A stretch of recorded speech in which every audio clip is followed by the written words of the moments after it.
time? It is time for us to do what we have been doing, and that time is every day. We'll know in a very short period of time, but it looks like it could be something that will be not good. Believe me, not good. I see issue with that. And again, hey.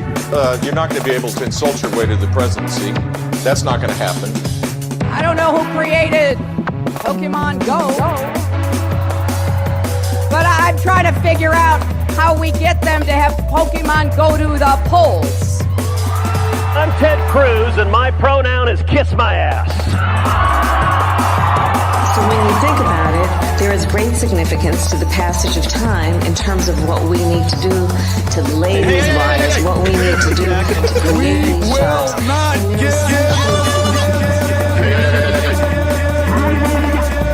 America is a nation that can be defined in a single word. I was going to put him. Not good. Believe me, not good.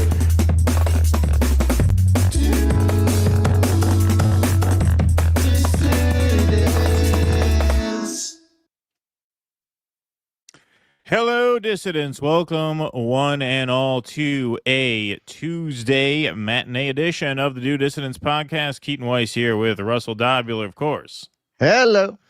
Hello, everybody. How's it going? Pleasure to be here today. I am all bundled up today. It is with the wind chill. It was 17 degrees this morning in upstate New York. And I even think without the wind chill, it's it is cold quite today. cold. Yeah, winter is back. Yeah, for sure. For sure. Back in a very annoying fashion because I already packed up most of my winter stuff thinking I was done with it for the season, but no such luck. Yeah. It came back. Thought we were out of the woods. That and my dog peed all over my winter jacket the other day. My dog had had some kind of incident. I don't know what happened, but she became incontinent for a night. So we had to take her to the emergency one more reason, vet. man. That was fun. Little behind the scenes action. I have been trying to persuade Keaton to run out on his family all day. Yeah, with no success so far. All day. No. He's been trying for the I've last been singing Paul Simon for the last 2 hours. Slip out the back. Yeah. He's been trying for 2 hours and he couldn't convince me. Yes, he's been at this a him. while. That's a lot of effort in his book. All right, but on to serious matters. All right, so our British friends, they always get very upset when I talk about how awful their food is. And to me, it's incontrovertible, the fact that the British colonized more than half the world and British restaurants never became a thing. That's kind of the smoking gun, right? Thailand never colonized any place. You got Thai restaurants all around the world. That's right. But look, man, if I need to prove this any further, with apologies to our friend Ian Puddock across the pond, he shared this. I don't know why. He should have known this was going to wind up on the show.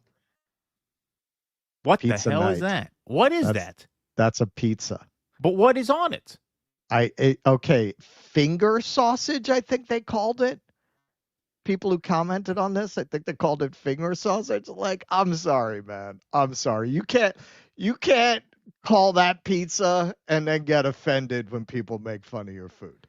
Like those are the kinds of things that in America you go bankrupt having those things removed from your neck. That's what those things look like.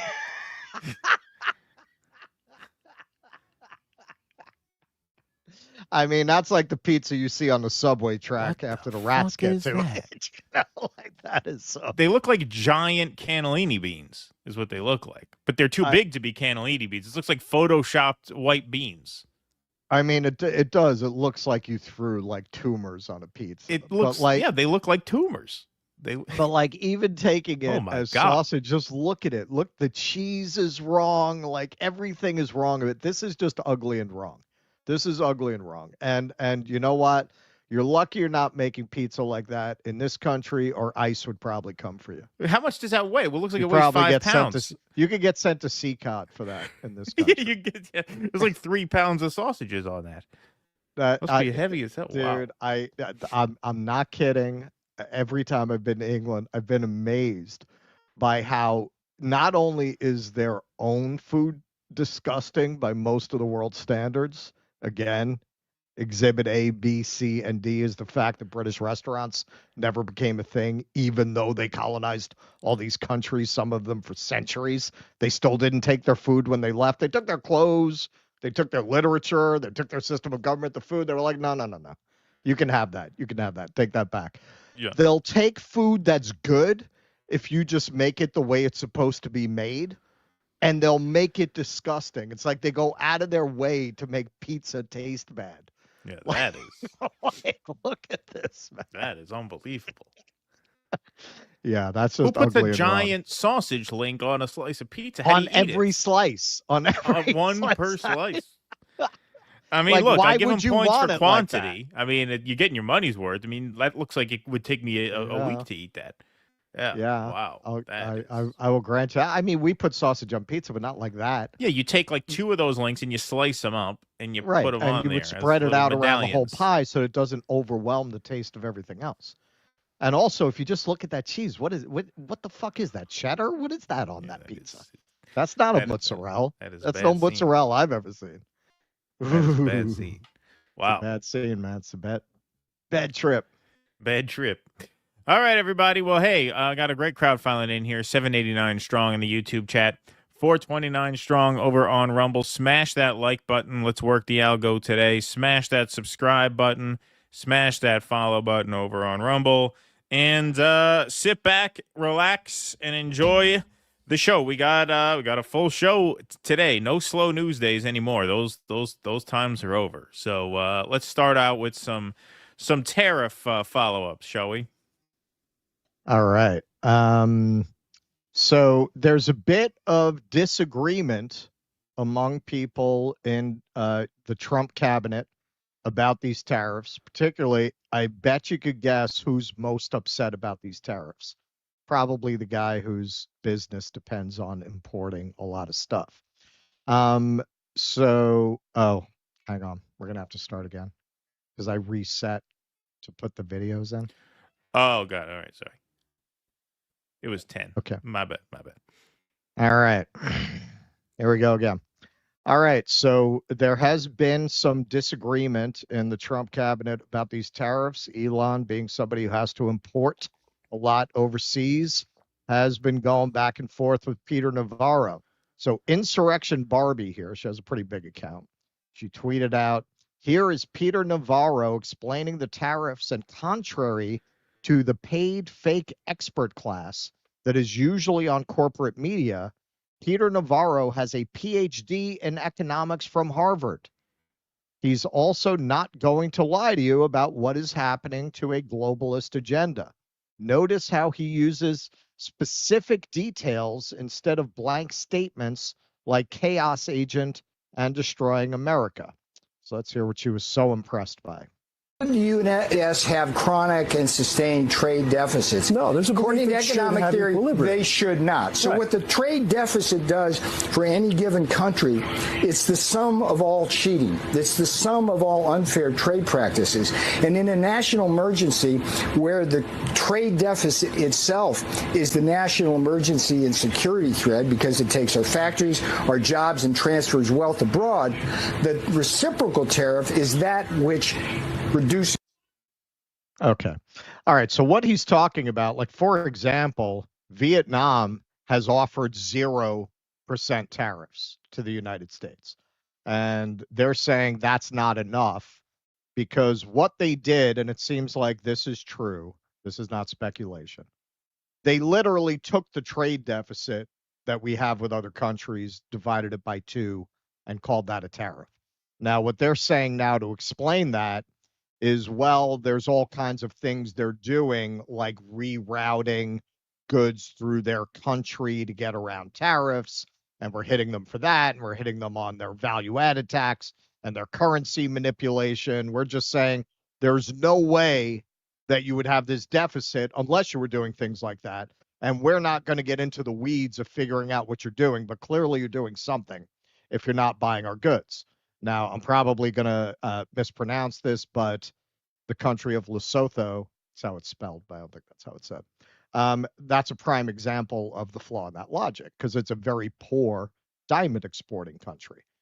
Right. So that's why you would get a trade deficit like that without any currency manipulation or VAT, Right, of because they're exporting diamonds, but it's a poor country, so they're not buying our consumer goods. That's the reason for that. Now, what he's saying, I'm sure, is true to some extent with certain countries, but they just did this with a sledgehammer instead of with a scalpel, even if you agree with the basic premise. Now, somebody who does not agree with the basic premise is Elon Musk. So he responded to this. A PhD in econ from Harvard is a bad thing, not a good thing. Results in the ego/brains are greater than one problem. All right. So the next thing he did, he actually took down. I had to find a screenshot of it. I mean, he's smarter than me if he understands what he just said. I don't even get what that means. Ego divided by brains is greater than one. Yeah, well, he's saying it winds up being on the ego brain side rather than the cogent point side. So Simon Manning here says, Navarro is 100 correct, PhD or no PhD. No PhD here, just been obsessed with trade for quite a while. And Elon responded, he ain't built shit. Now, he did take that down. That is gone, but I was able to find it. So now, not the whole Musk family now is getting in on the act. You might be wondering why the board of directors has not tried to get rid of Elon, given that his brand is probably permanently tainted with the core customer base of Tesla going forward, even after he leaves Doge. The board is stacked with family members, friends, sycophants, so they're not going to vote him off. That's exactly why he stacked it that way. So his brother, Kimball Musk, is on the board and obviously taking the same side. Who would have thought that Trump was actually the most high-tax American president in generations? Through his tariff strategy, Trump has implemented a structural permanent tax on the American consumer. Even if he is successful in bringing jobs onshore through the tariff tax, prices will remain high, and the tax on consumption will remain the form of higher prices because we are simply not as good at making all things. A tax on consumption also means less consumption, which means less jobs, which in turn leads to less consumption, and then even less jobs. America has incredible strengths. We should play to those strengths and not be forced to play to our weaknesses, same with the rest of the world. So now, with a certain audience, everything goes back to where you were during COVID. So Cernovich responds, you were a COVIDian, even in late 2020, when it was known who COVID harmed. This was known by April 2020. Start to see the world on a longer timeline. Panicking isn't masculine or honorable. Okay. Didn't Trump call them the Panicins or something in a tweet? Did he call them that? Yeah, that was like a trending term for a while. The guy who funded and distributed the vaccine? That Trump? No, I'm talking about, no, not the COVID people. I'm talking about the people who reacted badly to the market crash. He called them Panicins a Truth Social post. I see. So, okay, of course, that is very relevant to a conversation about trade because everything is relevant to that one issue for some folks. So Musk beamed in a lecture to an Italian conference where he, without directly going at Navarro, went at this whole trade policy in a kind of indirect way. And I'm hopeful, for example, with the tariffs, that at the end of the day, I hope it is agreed that both Europe and the United States should move, ideally, in my view, to a zero tariff situation, effectively creating a free trade zone between Europe and North America. That would be that's what I hope occurs. And also more freedom of people to move between Europe and North America, if they wish. If they wish to work in Europe or wish to work in America, they should be allowed to do so, in my view. So that has certainly been my advice to the president. Should have open borders and free trade within the white world. With it, but I'm clearly only talking about the whites. Right, the whites. I'm only People should be talking able about to- Europeans, Europeans. Yeah. people who share a common culture. Right. Only makes sense. So, okay, you could tell somebody must have told him to shut up with Navarro because he took down the he didn't build shit tweet. And here he's kind of trying to be more low key and make his case. But then Navarro made an appearance that seemed to have triggered him. When it comes to tariffs and trade, we all understand in the White House, and the American people understand, that Elon's a car manufacturer. But he's not a car manufacturer. He's a car assembler in many cases. If you go to his Texas Them's plant, fighting words. a good part of the engines that he gets, which in the EV case is the batteries, come from Japan and come from China. The electronics come from Taiwan. The tires come.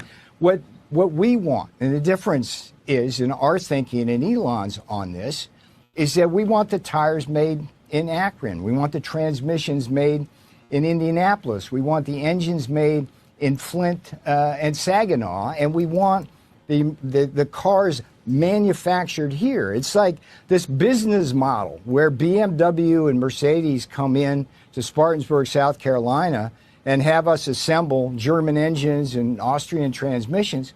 That doesn't work for America. It's bad for our economics. It's bad for our national security. We want them to come here. And with Elon, it's fine.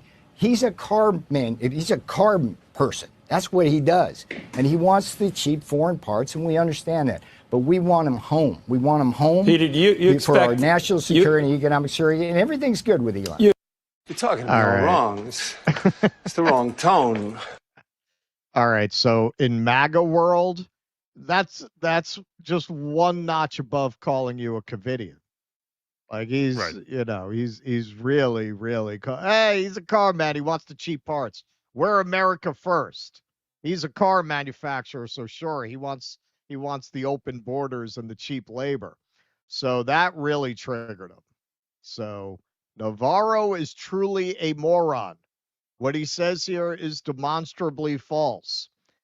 Tesla has the most American-made cars. Navarro is dumber than a sack of bricks. By any definition whatsoever, Tesla is the most vertically integrated auto manufacturer in America with the highest percentage of U.S. content. Navarro should ask the fake expert he invented, Ron Vara. So what is he talking about there? This is a good case of the worst people are arguing with each other. Yeah, he's right. Yeah, Navarro wrote a whole book where he made up a fake expert that he kept quoting. That's for real. He literally did that. This man, now that is the kind of thing that in a sane world would get you banned from any position of authority, responsibility. You shouldn't even really be able to go on TV and comment on anything, much less to have a very high profile role in the administration. In the first Trump administration, Kushner kind of cock-blocked him to keep him out because they all thought he was a clown. By all accounts, he is. According to some reporting also, Besant, we're not a fan of, but he's a more serious thinker, apparently did come up with a formula that was more sensible country by country. According to reports, Navarro was the architect of the figure out the deficit, divide by 2, and go after Penguin Island version that they ultimately go with. So Art Candy says it very well. You two clowns fighting is delicious. Yes, I second that. Now today, part of the reason this morning the market had a bounce was this reporting. Is a tariff reversal coming? Musk's direct appeal to Trump raises hopes. But those hopes seem to be getting dashed by the hour that the Trump faction, and there are other Trump donors who are trying to lean on him to get him to back off. As the day goes on and it becomes increasingly clear that it doesn't look like he's bluffing, it's been pulling back and pulling back and pulling back until now. It's a very small game, particularly relative to what we've seen with the stock market.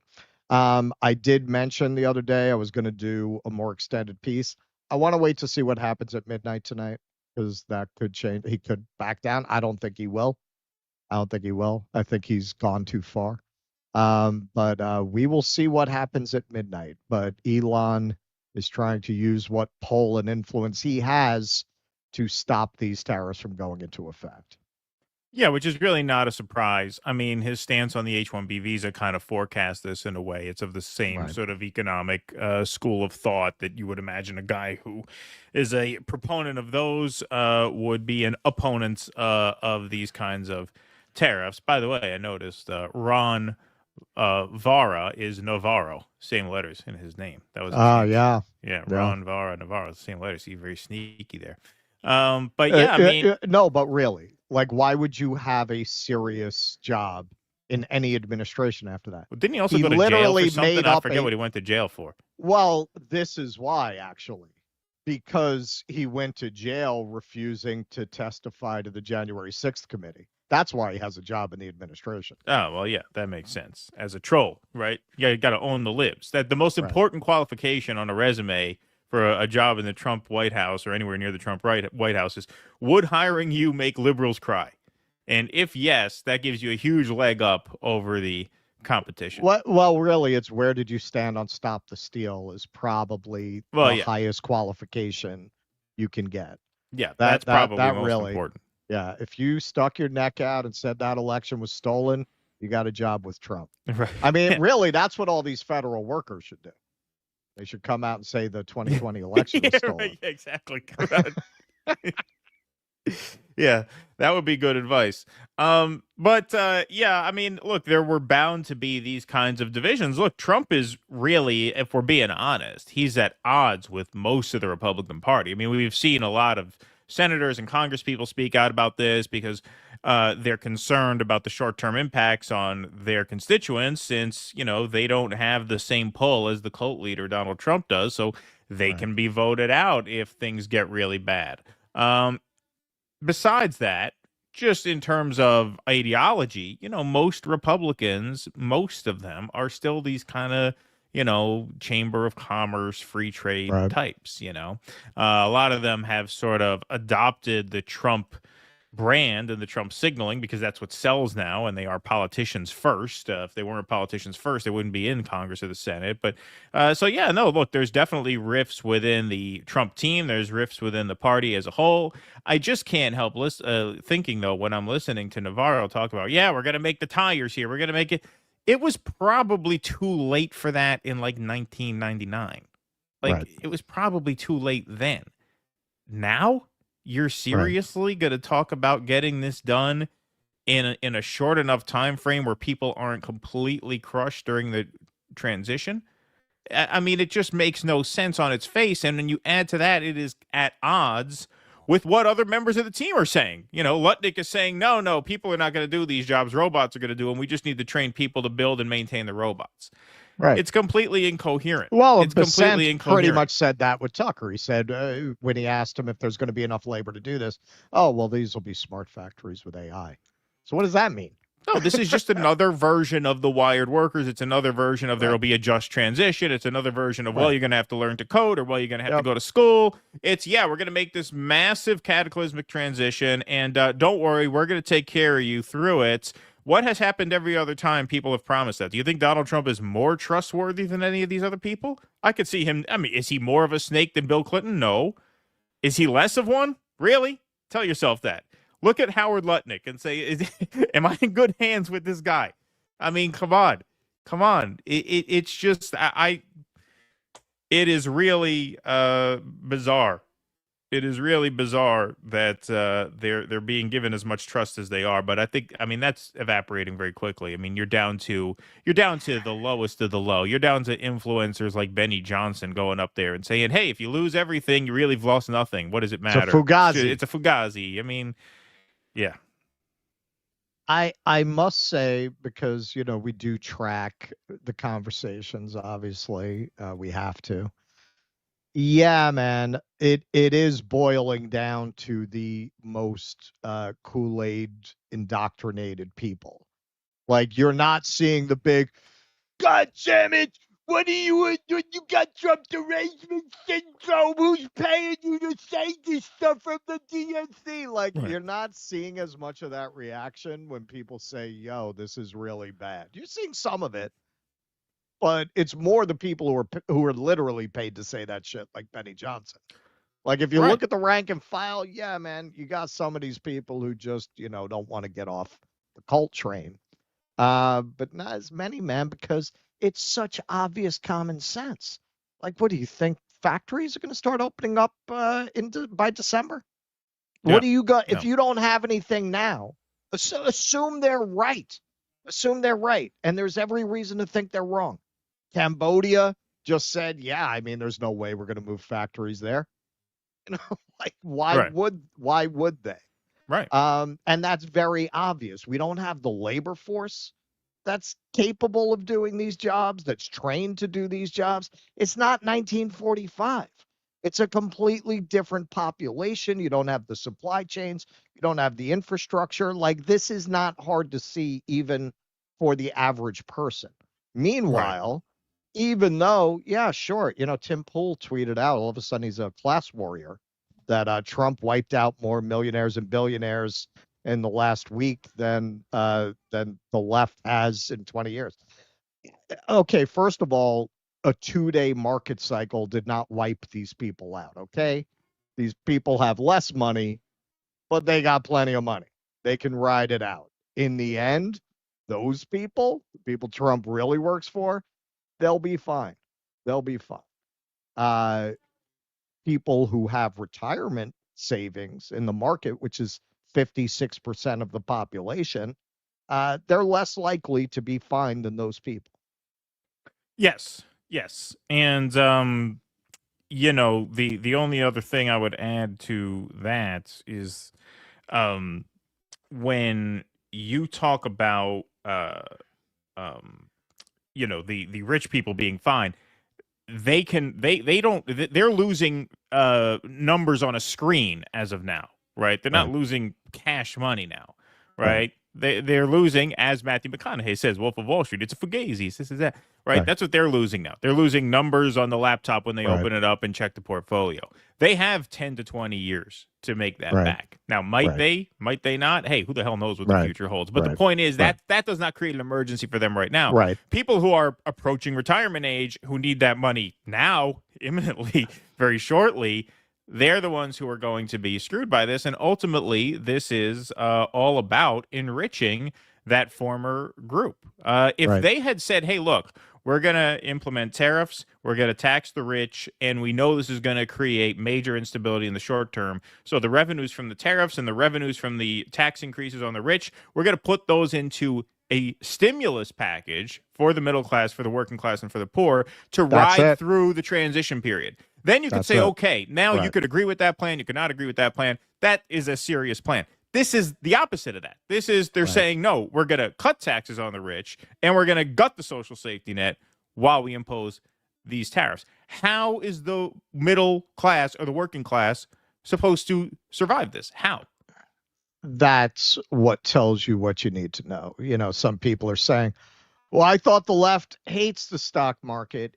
Yeah, sure. If you're talking about a kind of structural change that would actually transfer wealth to the working class and the middle class, like what Keaton just described, sure. They're cutting billions of dollars of taxes on the rich and cutting the jobs of federal workers who support social services. They just fired everybody at the program that supports people who can't afford heat in their houses. At the same time, what does that tell you about their priorities? What does that tell you about who they're thinking of? You know a thing by what it does. Look at what they're doing. They're lying to you about 250-year-olds collecting Social Security. Why would they do that? Why lie about something like that if you're not trying to find a pretext to take away people's benefits? So when they come to you and they say, the same exact people who are gutting the staff for providing heat support for poor people, many of whom would be elderly, would be disabled, and they tell you, Oh, don't worry. This tariff plan is all for you. And if you step back for 2 seconds and you think about it, it doesn't make any sense because it takes years to build factories, even if the theory were correct, and it's probably not. Even if it was that people are going to flood in to build factories here. Okay, so what are you going to do in the meantime if you're in a country where people are living paycheck to paycheck? What are those people supposed to do? Do people who would fire the entire staff that supports heating for poor people, do they look like people who care? Right. People who think it's funny that they accidentally deported somebody to a hellish prison that violates every standard of cruel and unusual punishment we have, they think it's funny. Does that seem like people who are not psychopaths, who Right. really just don't even care about that part? Did they conduct themselves like people who lose sleep at night about what this will do to you as a normal working person? Why would you think that? Yeah, indeed. Fat, not so fat. Thanks for the $9.99. Appreciate that. Great crowd filing in here. 1,700 on the YouTube chat, 621 over on Rumble. We're at 407 likes. Let's smash that like button so we can get to our 666 drop. Fat, not so fat. Thanks for the $9.99. China's proposing 90% ban on all rare earth exports to America tomorrow and pushing stimulus relief to offset and a cut on interest rates while we get a $1 trillion defense proposal. RIP USA. Fat Not So Fat says the pizza reminds you of my penis. Thank you, Fat Not So Fat. Appreciate that. Tom, you guys owe me a refund for this super chat for making me regurgitate my lunch after the pick of that so-called pizza up for so long. Leaving it up for so long. Thank you. Yeah, so we did leave it up for a while. Hillary Hinton, Verizon keeps trying to give me a new iPhone 16 for free, which probably means it's going to give me Morgellons, COVID, bird flu, syphilis, right? Also, rest in peace, Clem Burke. Mother trucker fucking cooked. Thank you, Hillary Hinton. Appreciate that. Nocturnal Human says, I think you should just start the DD mercenary group where we can all get some of that defense money. General Dobular, let's go invade Tamarindo. Thank you, Nocturnal Human. $1 trillion MIC budget will let us fully militarize the police here at home as well. America joined the MAGA cult today. Eric Hussein says aborted fetus pizza. That's some pizza. All righty. Let's take one more here. Pete Sweet. Pete Sweet. Thanks for the $10. Trump loves to be the bully. What narcissists do, uses nuclear option to bully everything. Tariffs, Gaza, war with Iran, immigration, protesters, everyone. This is the man who has a finger on the nuclear button. Yep. Thank you, Pete Sweet. Appreciate that. All right, we're going to move on to a related story. China. So China has been kind of making their position clear since before the tariffs were actually imposed, when Trump was blaming them for fentanyl and using that as a pretext for the tariffs that were to come. Chinese embassy tweeted out, if war is what the U.S. wants, be it a tariff war, a trade war, or any other type of war, we're ready to fight till the end. And here's another one. The U.S. needs to realize that China is not a mirror image of the hegemonic U.S. The U.S. should stop viewing China-U.S. relations with an outdated Cold War mentality. The U.S. must no longer seek to contain or go after China in the name of strategic competition. Whatever kind of war it is, once again, a tariff war, a trade war, a Cold War, or a hot war, they should not be fought and cannot be won. So they made their position pretty clear at the beginning of March. Trump's not taking that seriously. Yesterday, China issued retaliatory tariffs of 34% on top of their already record-setting tariffs, non-monetary tariffs, illegal subsidization of companies. It's not illegal to subsidize companies. Just like protesting Tesla is not illegal. Just like boycotting Tesla is not illegal. They like to say things are illegal for people who got votes of the Libertarian Party. Isn't that funny? It's not very libertarian. They want to impose state control on everything. We give corn subsidy. We subsidize all kinds of farming. We subsidize all kinds of stuff. We covered yesterday how part of the vaccine production.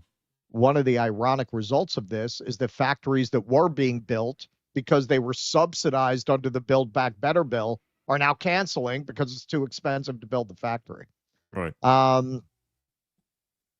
Against the U.S. by issuing manipulation, despite my warning that any country that retaliates against the U.S. by issuing additional tariffs above and beyond their already existing long-term tariff abuse of our nation will be immediately met with new and substantially higher tariffs over and above those initially set. Therefore, if China does not withdraw its 34% increase above their already long-term trading abuses by tomorrow, April 8th, 2025, which is today, the United States will impose additional tariffs on China of 50% effective April 9th. Additionally, all talks with China concerning their requested meetings with us will be terminated. Negotiations with other countries, which have also requested meetings, will begin taking place immediately.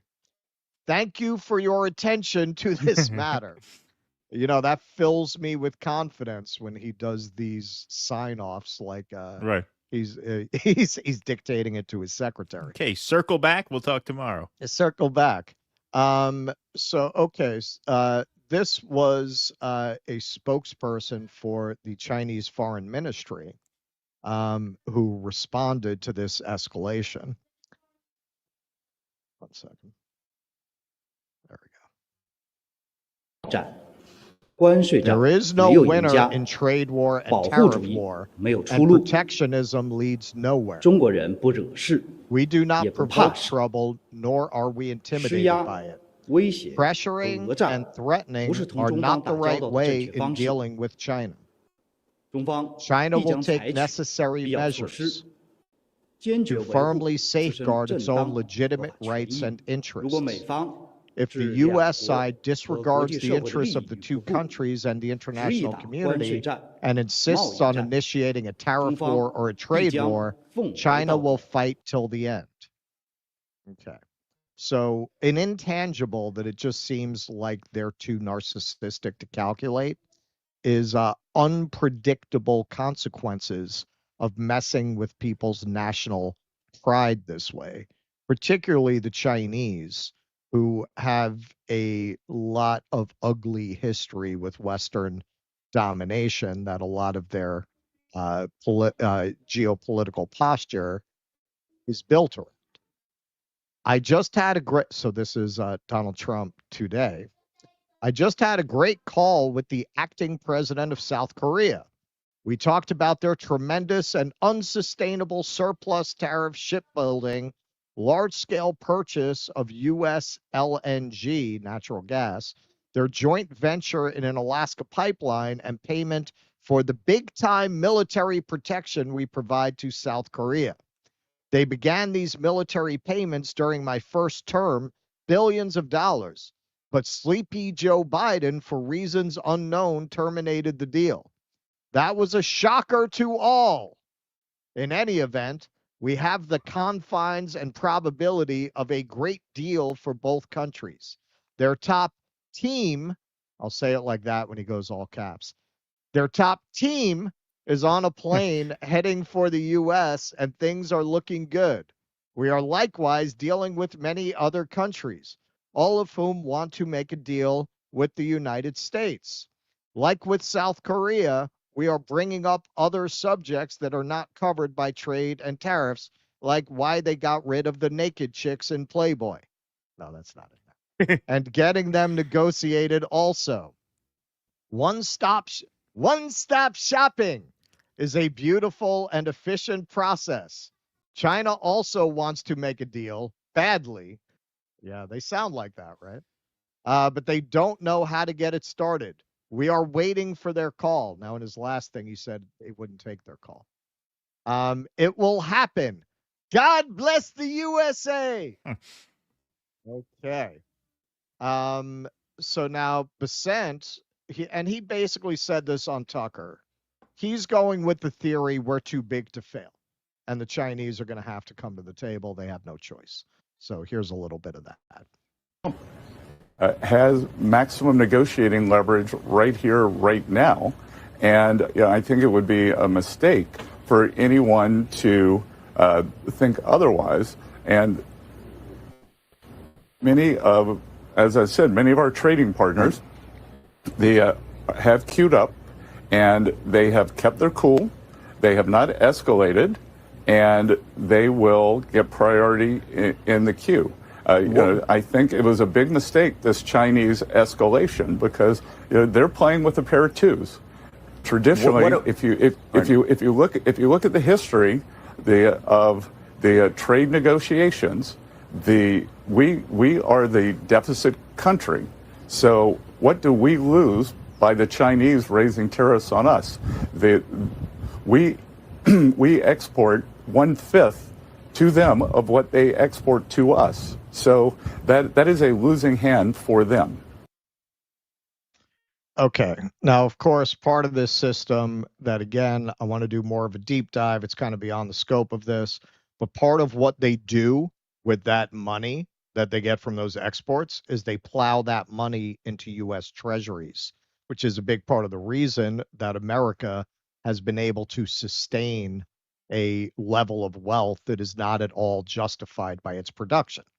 You ever wonder, hey, how is America this rich country if we have no factories and our main export is McDonald's? How do we maintain this? Because a lot of that deficit money comes back to us in the form of investment. And yes, there are a lot of downsides to that. Is a big part of what's inflated all of these assets, including real estate, house prices. A lot of money comes back into that. But that is an element of this that he's pretending does not exist. Like it's a triangle trade where this money does come back to the United States, and that money's going to be cut off. Overall, if you look at what Doge is doing, that's part of why they're doing it, because that money is not going to be coming back in the forms of investment in treasuries to support the budget that we have, but they want to cut taxes for themselves. They want to cut taxes for rich people. I mean, that in the end shows you what their priorities are here. They want to reset the American system, but the working class is not the aim of it. Their own class is the aim of it, and preserving the power and privilege of that class, which they see is going to erode over time if they don't reset the system in some way. We'll get into that more on Thursday, but moving along. So a little more detail. China is not backing down, as you saw. Beijing has vowed to fight to the end hours after U.S. President Donald Trump threatened to nearly double the tariffs on China. That could leave most Chinese imports facing a staggering 104% tax, a sharp escalation between the two sides. Smartphones, computers, lithium-ion batteries, toys, and video game consoles make up the bulk of Chinese exports to the U.S., but there are so many other things, from screws to boilers. Quote, "It would be a mistake to think that China will back off and remove tariffs unilaterally," says Alfredo Montufar-Helu, a senior advisor to the China Center at the Conference Board think tank. Quote, "Not only would it make China look weak, but it would also give leverage to the U.S. to ask for more. We've now reached an impasse that will likely lead to long-term economic pain." China had responded to the first round of Trump tariffs with tit-for-tat levies on certain U.S. imports, export controls on rare metals, and an anti-monopoly investigation into U.S. firms, including Google. This time, too, it has announced retaliatory tariffs, but it also appears to be bracing for pain with stronger measures. It has allowed its currency, the yuan, to weaken, which makes Chinese exports more attractive. And state-linked enterprises have been buying up stocks in what appears to be a move to stabilize the market. Quote, "What we are seeing is a game of who can bear more pain. We've stopped talking about any sense of gain," Mary Lovely, a U.S.-China trade expert at the Peterson Institute in Washington, D.C., told the BBC's NewsHour program. Despite its slowing economy, China may very well be willing to endure the pain to avoid capitulating to what they believe is U.S. aggression, she added. Shaken by a prolonged property market crisis and rising unemployment, Chinese people are just not spending enough. Indebted local governments have also been struggling to increase investments or expand the social safety net. Some experts believe the U.S. and China may engage in private talks. Trump is yet to speak to Xi since returning to the White House, although Beijing has repeatedly signaled its willingness to talk. But others are less hopeful. Quote, I think the U.S. is overplaying its hand, Deborah Elms, head of trade policy at the Hinrich Foundation in Singapore, says. She is skeptical of Trump's belief that the U.S. market is so lucrative that China or any country will eventually bend. Now, Chinese do have a little bit of a sense of humor about what's going on. This is going around, but Adam tweeted this out. The Chinese are trolling America with memes on American reindustrialization. The music. Yes, the music is pretty funny. So let's take a look at that. We just got to say before we start, this is AI. This is AI. I know YouTube wants us to be very clear about that. So this is an AI rendering of a would-be American manufacturing revival.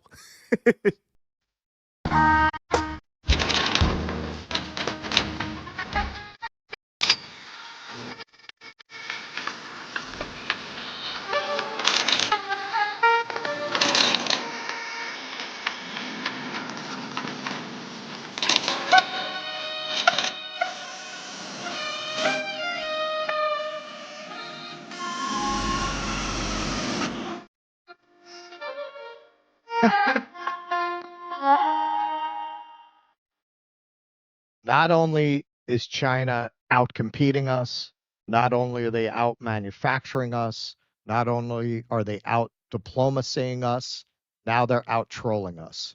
Yes, they're out memeing us. They're out memeing us. Wow. Yeah. That is a sad day when the Americans are getting out trolled, particularly when MAGA is getting out trolled, because trolling is kind of their thing. It's a whole political movement built around feeling good through trolling. Yeah, you know. Yeah, exactly. So what if I have to duct tape my broken arm together? Yeah. I'm owning the libs. Yeah, that really hits where it hurts. Yes. Yeah, and you were saying, I didn't see that, but that they were going to slap an 80% tariff on rare earth minerals tomorrow. This is what they seem not to be factoring in all of these negotiations. They're going with a madman theory. It seems like that you're going to scare the shit out of everybody and force them to the table. China, again, has a very dark history with Western domination that they are not accounting for. And these are a tough people. This is what they're pointing out with that video. I mean, it's true. This is a country full of people who are out of shape, overweight, have never done that kind of work before because of the industrialization. It's not like, you mentioned 1999 was probably too late, but you might have been able to do it in 1999 because you would have had people who had recently done work like that. You would have had a large population of people who were used to working in these kinds of factories doing that kind of piecework labor and that kind of thing. Where are these people going to come from? Like that video, it's meant in a humorous vein, but it hits a valid point. And clearly, Vicent and Lutnick recognize that too. That's why they're talking about robots and AI factories. They know you can't get an American workforce to replace that Asian workforce that does this now. Yeah. Breaking More Perfect Union. White House press secretary says 104% tariffs on China take effect tonight at midnight. So yeah, this is certainly getting more severe as the minutes click by. And the averages are now red. Well, yeah. I mean, obviously, I can't imagine living in another country and even viewing this country, our country, as like a real nation. You know, like when I look at China, that's a nation. Russia, that's a nation. You know, Yemen, that's a nation. They have a rally, 1 million people show up. You know, the Chinese, obviously, with these big events and, you know, organized functions. Even Russia, you know, Putin has the wartime rally. You have tens of thousands of people show up. Whether you agree with them, don't agree with them, like them, don't like them, those are, you know, it goes back to Walter Sobchak. Say what you want about the ethos, about national tenets of National Socialism, dude. At least it's an ethos. I can't imagine living in another one of these countries and looking at America as if it really stands for something from the top through the bottom. My guess is that people around the world view America as essentially a mafia state. The people are essentially irrelevant. It's just the hub of all of these nefarious interests where the worst elements of politics and finance and weapons manufacturing sort of converge, and this cabal of just the worst people on earth bully the rest of the world around. That to me is what America is. And, you know, that ultimately is a house of cards when you stack it up against these other countries that are, for whatever faults they may have, at the end of the day, they are nations that stand for something. That's why we haven't won a war since World War II, because we just don't stand for anything anymore. And we assume when we say, well, yeah, we're going to outlast China. Trump, when he had Netanyahu with him, says, well, they're not going to want to not do business with us anymore. Right. That's just not an option. They'll cave. They assume that every country lives according to the same imperatives that our elites do, which is, well, it's all about the end of the day and the end of the week and ultimately the end of the quarter. It's all about putting up good numbers at the end of the quarter. You know, China's not that place. You know, they are perfectly willing and able to sustain periods of hardship, much more than we do. This country has a nervous breakdown when the power goes out. Okay, like it's just like you're comparing apples and oranges, and in a very chauvinistic sense, Trump and his whole team is just making all of the wrong presumptions that other countries around the world will react to this bullying the way we would react were they to bully us. Well, that assumes that they have the same priorities that we do and that they are operating on the same timetable as we do. That's not the case. That's not the case. That is largely why they are our adversaries to begin with, because they view the world differently than we do. Yeah.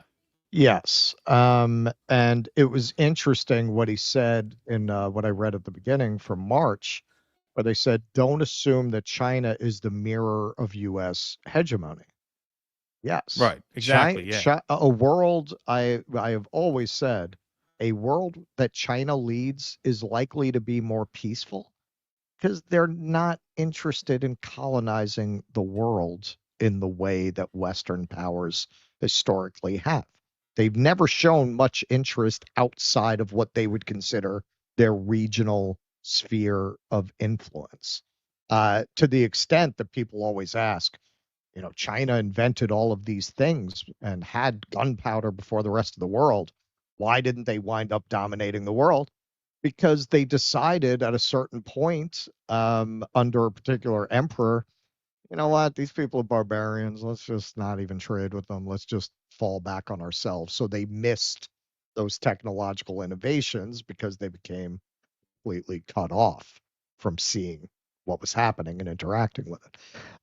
But that speaks to the psychological makeup of the culture. Like they don't really have.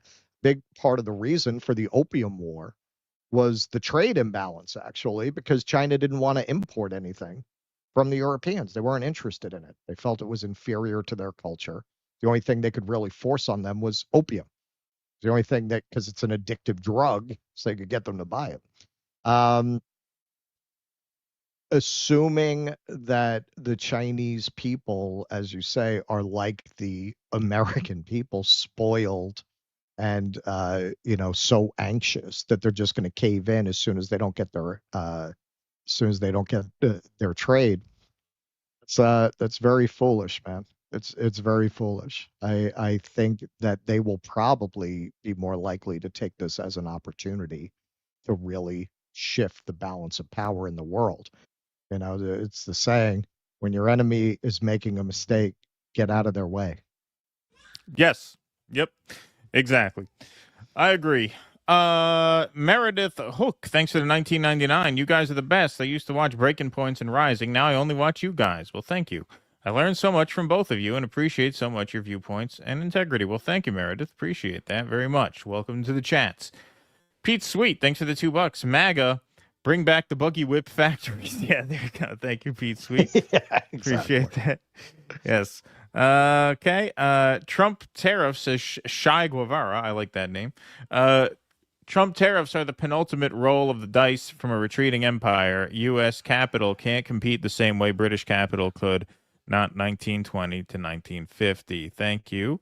Brad Gilbert says, DEI now means deport everyone for Israel. There you go. Thank you, Brad Gilbert. Appreciate that. Lee Harvey Teabag, thanks for the donation. Watch Matt and Walt on America This Week Monday. Stunning rant on how the tariffs are the biggest New Deal style win for American workers. Takes the notion that factories will return as a given. Oh, man. We should sue them for libel. Yes. Kenman G, I adopted a Safaka lemur to help me get rid of the parasitoid wasps and spiders in my house. The bipedal bastard proceeded to terrorize my home. Stick with the dogs, even they are incontinent. Thank you. Russ, your video is frozen. I don't know what it. Yeah. It's now it's back. It just froze for like 15 seconds or so. There you go. No, I see what you're saying. Is it moving now? No, it's frozen. You're moving now. I could see you moving now. Oh. Maybe there's now, a lag okay. or something. Yeah, now I'm moving. All right.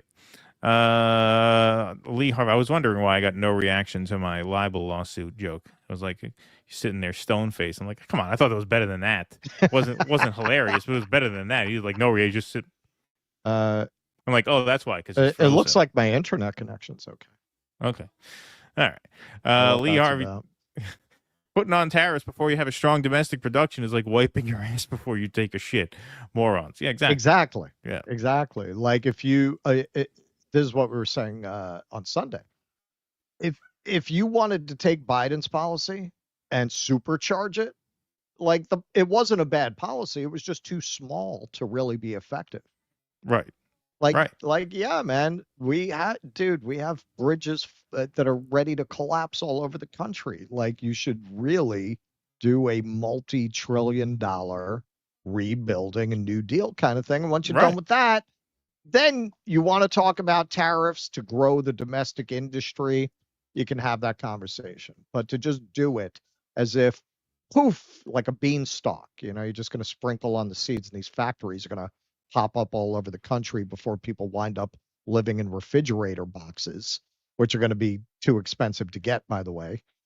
Right. That's just crazy. Yeah. No, it's funny.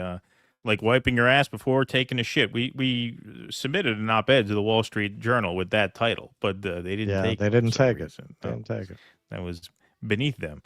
On tariff issue, says Laugh, I recommend this interview, Lena Petrova's Substack interview with Dr. W. Powell. Thank you, Laugh. Thanks for that. Appreciate that. Eric Rousseau says Maslow's hierarchy of needs demonstrates why class material needs are required before identity. Thank you, Eric Rousseau. Appreciate that. Very good. Very much. Trump is the Nelson Muntz of the political class. Ha ha. Thank you, Kit's Corner. Appreciate that very much. Judy Denmark says, I'm 70 and retired 2 years ago. My IRA is vaporizing, and who knows when Social Security will disappear. At least social services will continue here in Denmark, and I'm a citizen. I dodged bullets. Yeah, you're not kidding. Thank you.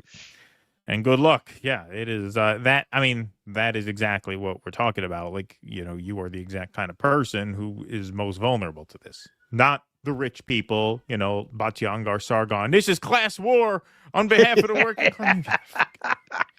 God. I mean, would that it were.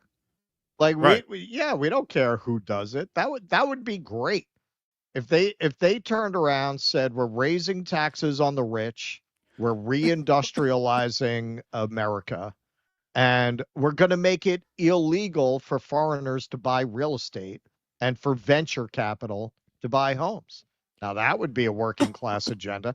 You see them even talking about venture capital buying homes. Right. We covered this when Gavin Newsom interviewed Charlie Kirk. In a sane world, all the reporting would not have been about trans women in sports. That's all anybody covered from that interview. The most relevant and interesting thing that happened in that interview was Charlie Kirk and Gavin Newsom both enthusiastically agreed that there should be legislation to stop venture capital from buying homes. Right. Exactly. All right, folks, we are going to move right on along. Donald Trump hosted Bibi Netanyahu at the White House yesterday, where they talked mostly about tariffs, but of course they did get some questions about foreign policy as it pertains to Israel, Iran, Syria, and of course our military budget, the military budget we're going to get to in a separate segment. But here is Trump talking about direct talks with Iran. Direct, remember that word, coming up this weekend, and laying out the stakes of those talks. Talks with Iran. We're having direct talks with Iran, and they've started. It'll go on Saturday. We have a very big meeting, and we'll see what can happen. And I think everybody agrees that doing a deal would be preferable to doing the obvious. And the obvious is not something that I want to be involved with, or frankly, that Israel wants to be involved with if they can avoid it. So we're going to see if we can avoid it. But it's getting to be very dangerous territory. And hopefully those talks will be successful. And I think it would be in Iran's best interest if they are. If diplomacy fails, is the United States, under your leadership, ready to take military action to destroy the Iranian nuclear program and remove this threat? I think if the talks aren't successful with Iran, I think Iran is going to be in great danger. And I hate to say it, great danger, because they can't have a nuclear weapon. So is that a yes? You know, it's not a complicated formula. Iran cannot have a nuclear weapon. That's all there is. So You can't have it. Right now we have countries that have nuclear power that shouldn't have it. But I'm sure we'll be able to negotiate out of that, too, as part of this later on down the line. But Iran cannot have a nuclear weapon. And if the talks aren't successful, I actually think it'll be a very bad day for Iran if that's the case. Yeah. So notably there is a lot, but I would say most notably, for starters at least, is, of course, his claim that these talks would be direct talks, meaning no mediator, no intermediary, no go-between, just direct person-to-person, face-to-face talks. Iran has clarified, if you want to put it politely, that they will have indirect talks this weekend. So Iran's foreign minister says he will have indirect talks with U.S. envoy over Tehran's nuclear program. Iran's foreign minister said Tuesday he'll meet with U.S. envoy Steve Witkoff in Oman for the first negotiations under the Trump administration seeking to halt Tehran's rapidly advancing nuclear program as tensions remain high in the Middle East. Wow, this Witkoff guy is certainly having a lot put on his shoulders, man.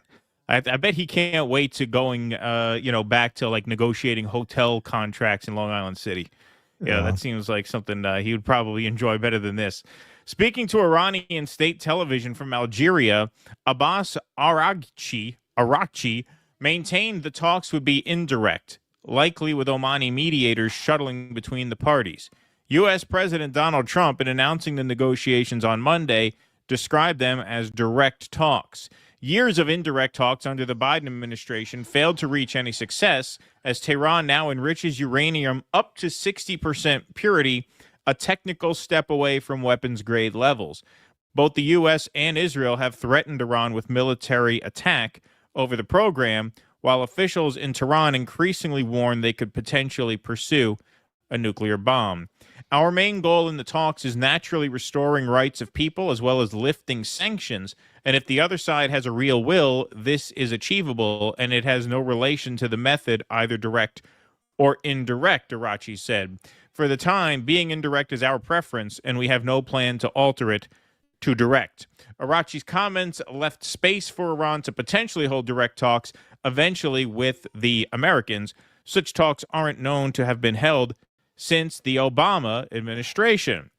After Trump's comments on the talks went public, Iran's ailing economy showed new signs of life. Its rial currency, which hit a record low of over 1 million rials to the dollar, rebounded Tuesday to 990,000. The Tehran Stock Exchange separately rose some 2% on the news. You should think about maybe moving there.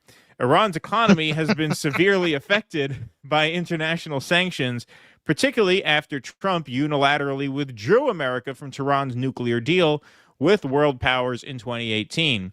At the time of the 2015 deal, which saw Iran drastically limit its enrichment and stockpiling of uranium in exchange for lifting of international sanctions, the rial traded at 32,000 to the dollar. So obviously, and we'll get more into this later, the issue here, amongst others, is trust. And we'll get into that in a moment. But Ken Klippenstein has the article here. Pentagon prepares for Trump to go berserk. Unprecedented number of B-2 bombers amassed for Iran strike. So this is something that hasn't gotten much press by design. It seems like this is a flex from our military to Iran with not much fanfare in the media. In the largest single deployment of stealth bombers in U.S. history, the Pentagon has sent 6 B-2 Spirit aircraft to Diego Garcia in the Indian Ocean, which is a joint UK and U.S. Military base off the coast of India. So it's a long ways from Iran. I think it's 6,000 miles from Iran. So it's not right on their doorstep, but it is within striking distance. The long-range bombers, which are uniquely suited to evade Iranian air defenses and can carry America's most potent bunker-busting weapons, flew in from Missouri last week in a little-noticed operation. President Donald Trump hasn't been shy about threatening Iran, saying that if Tehran doesn't close the door on a nuclear capability, they will experience bombing the likes of which they haven't seen. Hell will rain down on the country, Trump has also said. Just today, amidst the stock market meltdown, Trump again reiterated his threat, saying that doing a deal would be preferable to doing the obvious, which to the president is undertaking a massive strike. We just showed you those remarks a couple minutes ago. To my knowledge, this is the largest B-2 deployment to a forward location. Hans Christensen, director of the Nuclear Information Project at the Federation of American Scientists, told me. Christensen is the world's leading tracker of nuclear comings and goings. All the bombers, they're not in hangars. They're underneath satellites where they can be photographed and seen. And the idea is, do you see our sword? Retired Air Force Brigadier General Blaine Holt, who served as Deputy U.S. Military Representative to NATO, said in an interview with Newsmax last week. Holt also said that the B-2 deployment gives the president a military option that he can actually use these weapons against Iran if needed. Now, hopefully, that is less the point of this than deterrence, because here's satellite images of 6 of these bombers stationed now at the Diego Garcia Air Base. Now, I sometimes like to show this video. We've used this video a couple times since we first found it circulating. I remember seeing this video back when it first dropped, now almost 20 years ago. But here is Wesley Clark recalling in 2007 of learning about the Bush administration's plan to topple 7 countries in 5 years, the last of which being, spoiler alert, Iran. I went through the Pentagon and I saw, about 10 days after 9/11, I went through the Pentagon and I saw Secretary Rumsfeld, and one of the generals called me and he said, "Sir, you got to come in and talk to me a second." I said, "Well, you're too busy." He said, No. He says, "We've made the decision. We're going to war with Iraq." I said, "We're going to war with Iraq? Why?" He said, "I don't know." He said, "I guess they don't know what else to do." I said, "Well, did they find some information connecting Saddam to Al-Qaeda?" He said, No. He says, "There's nothing new that way. They just made the decision to go to war with Iraq." He said, "I guess it's like we don't know what to do about terrorists, but we got a good military and we can take down governments." So I came back to see him a few weeks later, and by that time we were bombing in Afghanistan. I said, "Are we still going to war with Iraq?" And he said, "Oh, it's worse than that." He said, "I just got this down from upstairs," meaning the Secretary of Defense's office today, and he said, "This is a memo that describes how we're going to take out 7 countries in 5 years, starting with Iraq and then Syria, Lebanon, Libya, Somalia, Sudan, and finishing off Iran." I said, is it classified? He said, yes, sir. I said, well, don't show it to me. Okay, so Iraq, Somalia, Sudan, Syria, Libya, Lebanon. Iran is the last one on the list. Now, you tell me, if you were Iran, are you thinking there's a good chance the reason we're the last one on the list, the reason we haven't been toppled yet, is in large part because we have a nuclear program? Because it seems to me like that might be the only reason why there has not been a war with Iran yet. And what reason do they have to take our word for it that we will not attack them were they to give up that nuclear program? This is why I say well, that worked out well for Gaddafi. Exactly. Well, this is what I mean. There is such a trust deficit. Add to that, you are rolling out the red carpet for the Israelis, who, if nothing else, are the world's most brazen and psychopathic liars. They are much else on top of that, but they are just complete, shameless, brazen, untrustworthy partners in any negotiation. You have Donald Trump, who is clearly walked like a dog by Netanyahu. He did the thing again where he pushed his chair in when he sat down at the table the second time. So it was clearly not just a one-off, hey, let me do him a favor. No, it's clearly like something that Netanyahu probably it's a sex expects. Game they do. Yeah, right. Yeah, exactly. One of their rituals. Add to that, Israel wants war with Iran because they consider Hezbollah and the Houthis to be Iranian proxies. Now, our friend Caleb Maupin makes the case that the Houthis are not. That seems like a good case to me, but it's not a good case to Donald Trump or Benjamin Netanyahu. So that doesn't change if they give up their nuclear ambitions, right? I mean, they still are funding these groups that are committed to the annihilation of Israel, right? I mean, nuclear program or no nuclear program, which means they'd still be on Israel's hit list. So you tell me what incentive they have to cooperate with us. We're not look at that list of countries. Most of those countries, in fact, I would argue all of those countries really pose no threat to us whatsoever. And one by one, we knocked them off. So why is Iran the last country standing? I think they have a good reason to believe that that them holding firm on issues like this are the reason they haven't been toppled yet, which means that I don't have high hopes for these talks on Saturday. Israel clearly wants a war. Donald Trump will clearly do whatever Israel wants. There are a lot of other factors beyond just their nuclear program that Israel would consider, justifiable pretext to military engagement. So, obviously we're going to have much more to say. This will be the main story on Sunday. I can't imagine it won't be. Talks with Iran on Saturday. But it doesn't look good. Doesn't look good. Looks very bad. Well, if you look at the countries that we have attacked on that list versus Iran, one of the main differences is Iran, nuclear program aside, can put up a real fight. They have sophisticated air defenses. They have a well-trained military. They're not just going to be able to roll over Iran the way they can Sudan or Lebanon or even Syria, where you could just manipulate proxies and not even send in your own people, just send the CIA in to manipulate the situation on the ground. That's part of it. Also, Iran has one of the largest oil productions in the world. And if you really put a gun to their head, maybe they light all those wells on fire. Well, yeah. Right? This is the other thing. And then that oil is gone. Lebanon, forget about it. Sudan, you can't destabilize the entire, it really destabilize civilization. Oh, the entire world economy. With the loss of all of Iran's oil. Exactly. So that's another reason that we haven't gone in. But hey, man, what Israel wants, Israel gets. They want us to go into Iran in spite of what he said there in the Oval Office. If you look at the fact that those other 6 countries all got whacked, the way to bet is, we're going to start World War III over Iran. Whatever they're saying now about talks. And they're going to say they're close to a nuclear weapon. We had to go in.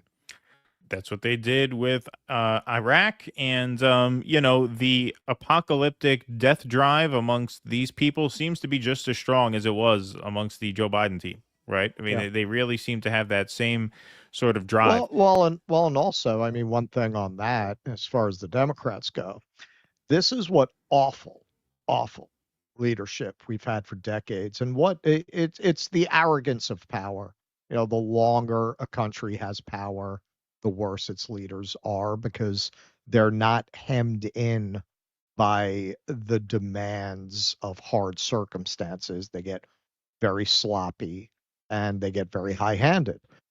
The reason you don't invade Libya is because once you do it, you can never again play the give up your weapons and we won't attack you card. Right. And that's a major card for diplomacy. Of course. You burn down that card forever Yep. by doing that. That is the arrogance of unchecked power to make a decision like that without thinking through those kinds of really profound long-term limitations you're putting on your diplomatic options forever after. Yeah, of course. You're disincentivizing détente. You're making that, Right. a suicidal move. Who's ever going to make that deal with us again? Right. Who would? Who would? Yeah. So, look, I think, one thing I'll just add to this is that, those B-2 bombers are apparently not meant for, sustained combat. That is not a sign that we are about to launch a full-scale invasion. Those are meant to fly in from a long distance, fly in without being noticed, hit, and fly out safely. So I do believe that if Trump had his way, he would avoid a war. And I do believe that the fact that we sent them there and didn't hide them undercover, we sent them there and parked them very visibly, I do believe that that is meant more as a deterrent, because I think, that's how Trump would like to see it. But I'm sorry, folks, that we don't need any more evidence that what Trump wants is really not important. It's what the guy to his right wants. That's important. Yeah. And more importantly than that, it's what the woman behind the scenes, Miriam Adelson, wants.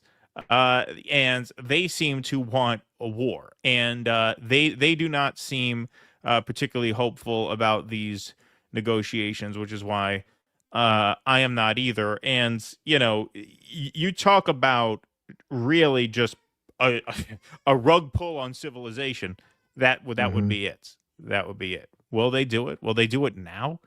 Will they really do that now? I mean, it remains to be seen, but they are certainly setting the stage for what they want Iran to believe are very, very high stakes negotiations this weekend. It's all coming together very, very fast in a very scary way. Very scary way. This is no joke. This would really be a cataclysmic event for, as Russell said, for civilization, for the entire world. And that's not an exaggeration. Look, man, I kept saying when I was traveling in 2023 and 2024, I'm doing it while you still can, because I did not believe that you'd be able to travel like that for very much longer. Pretty much kind of there. Like, we're already in a place where now I'd still like to go to China. I'm more worried about re-entering the U.S. than I'm worried about anything that would happen there. I don't know what's going to happen. You re-enter the U.S. from China as a journalist. Yeah. No, absolutely. It's absolutely a valid concern. Brent Yoendo, thanks for the $5. MAGA and Blue MAGA really do be the same people when it comes to cognitive dissonance. They only care about being contrary to each other. Boring. Thanks, Brent Yoendo. Appreciate that. Milton Crow says no one will want an ICE auto once solid state batteries hit the market. Why is the U.S. not gearing up to manufacture EVs, solar panels, and SS batteries? Well, these would be, I think, kind of worthwhile investments. But again, this isn't the New Deal. Jazz Yacht Rocker, pair of twos are good versus a complete bluff. Yeah, that's right. Yeah, exactly. Yeah, exactly. What do we have? Jack High? Yeah. Mawa, make America work again, says Virtuoso. Thank you for that. Alexander E. Tennant, Bourdain, R.E. Brunch. The smell of eggs cooking and French toast and home fries was always the smell of shame and defeat and humiliation equals wisdom. Thank you, Alex Tennant. Appreciate that very much. Emblemed Fate, record for your sound road. Look up. Oh, you foolish Zionist, it's English and Yiddish. You can use the English part. All right, thank Emblem Ed Faith. China to America, fat, stupid, and drunk is no way to go through life. Ha, good one, Dwayne Vogel. Appreciate that. Thank you for the donation. Pete Sweet says, what happens if China pulls their nuclear option and calls in their T-notes? Did you get that question, Russell? I think that was what, to you. Which one? What happens if China pulls their nuclear option and calls in all their T-notes? I don't think they're gonna do that. I think it would be too destabilizing to the world economy. I think the Chinese are more subtle than that, but they don't have to do that. They've already been cutting back on the amount of T-notes that they purchase. So, you already have that disinvestment. But no, I don't think they'll do that. China Shell, bring it on, Guilo. Thank you, China Shell. Appreciate that. Alaska calls. You guys think that people would rather drive Uber than learn a skilled factory job? Is the Cambodian population more educated or just cheaper? Our strength is in the size of the market. That's a good question. I don't know if people would rather drive Uber than work at a factory job. My sense is they probably would. They probably would rather drive Uber. I know I would. Because, well, first of all, yes, I would. I have opted to drive those gig work jobs instead of the dead end menial, manual labor jobs. Plus, just Uber really feeds the culture of entrepreneurism. That's part of its branding. Because when you drive Uber, you can have that great day. There are those great days when you drive Uber where you drive 9 hours and you make $350 and you feel like you're going places. These factory jobs, that's not the case. So I do think a lot of Americans would opt for gig work over that work. Yes, I do. This is why I'm saying, listen, and this, I think Russ echoes this, is like to try and do this now. First of all, it's too late to do it without first going back and really correcting a lot of the mistakes that put you in this situation to begin with. And those are not all economic in nature. Some of those are more cultural in nature. Like this population is just not primed for that. We would rather do gig work and think we're going to get rich. Doing that kind of gig work is a lot like playing the slot machine. There's a gamesmanship about it. It is fun in that way. I've done it. I did it for years. There were days where you did shitty. There were days where you did great, and you felt like every day could be one of the great days. So it made it kind of exciting, whereas factory work is not like that. So no, I think this country would definitely opt for gig work over that work wholesale. Yeah. And, going back to the China thing, also, if China does call in those treasuries, if they escalate to that level and they're dealing with Trump could decide that we got a default then. Right. Know what I mean? Like the Chinese are smart. They know who they're dealing with. Like, hey, if we go there, doesn't he psychologically seem like a guy who's going to feel like he has to go next level? So where do you go next level from calling in the treasuries? Right. Well, fuck you. We're not going to pay you. Right. Exactly. All right. So, folks, you talk about a rug pull. Oops, sorry. That's the wrong slide. They look similar. Talk about a rug pull. Am I right? Ken Klippenstein tweets out, President Trump announces he'll be requesting a record $1 trillion Pentagon budget. Wow. Wow. This tweet went far and wide. This video clip went pretty viral. 2.8 million views as of the time I screenshotted it. So let's take a quick look here. Great things happening with our military. We also essentially approved a budget, which is in the facility, you'll like to hear this, of $1 trillion, $1 trillion. And nobody's seen anything like it. We have to build our military, and we're very cost conscious, but the military is something that we have to build, and we have to be strong because you got a lot of bad forces out there now. So we're going to be approving a budget, and I'm proud to say, actually, the biggest one we've ever done for the military. Wow. So you can imagine some of the reactions to this. Arnaud Bertrand, face it, America, you got screwed yet again. More money for wars abroad by the guy selling himself as the anti-war president who was going to put America first. And he just gutted your social programs and enacted the biggest tax hike in U.S. history to pay for it, referring, of course, to the tariff war. Christy Yamaguchi Main says, again, this is how you know the whole Doge thing is absolute bullshit. We're apparently on the brink of financial ruin at all times when it comes to Social Security or health care or college in this country, while simultaneously there's infinite money when it comes to war. Absolutely. Karthak Senthi says, whatever happened to Doge? That's right. Remember they were getting around to the Pentagon. Yes, they were going to get to it. Yes. They just got there. Give them time.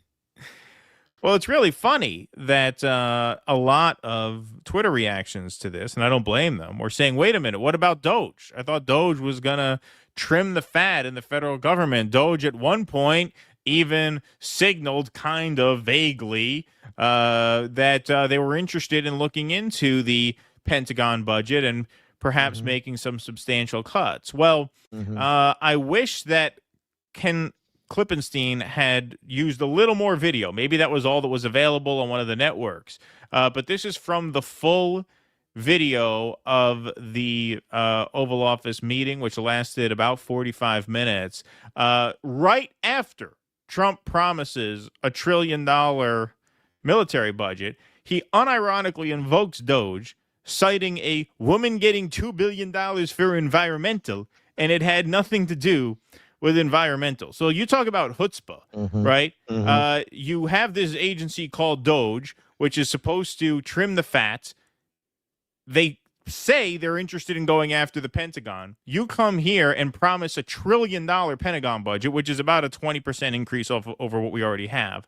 And then you got the balls to actually say, you know, we have Doge, which is important, but not in this way. It's important for going after the women who get paid for environmental who don't do environmental. So here, we're going to pick it up in the last few seconds of what we already saw and say, watch, he seamlessly goes right into the Doge thing. So we're going to be approving a budget, and I'm proud to say, actually, the biggest one we've ever done for the military. We're cutting other things that were under Doge, but under a lot of other.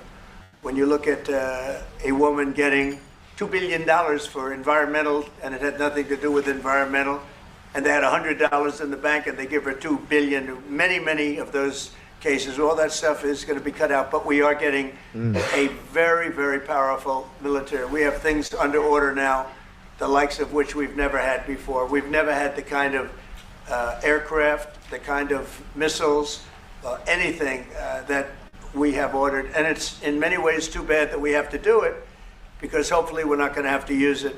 But the military is very, very powerful, and it's going to remain that way. Yeah, so, this is why more and more I'm saying that was a ketchup baggie on his ear. Yeah, exactly. I mean, there you have it.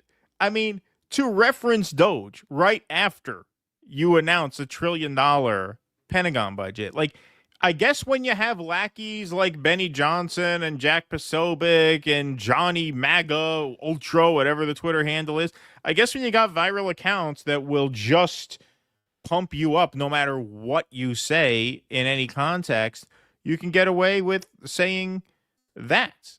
You know, like, the last thing I would want to say after announcing $1 trillion Pentagon increase is Doge. I would not want to bring that up. I would not want to remind people, hey, wasn't this supposed to be the administration that rooted out waste? And doesn't a large percentage of the MAGA base even want us to cut military spending? Steve Bannon said we have to cut military spending if we're really serious about a Doge-type program bringing in any sort of meaningful realignment. But no.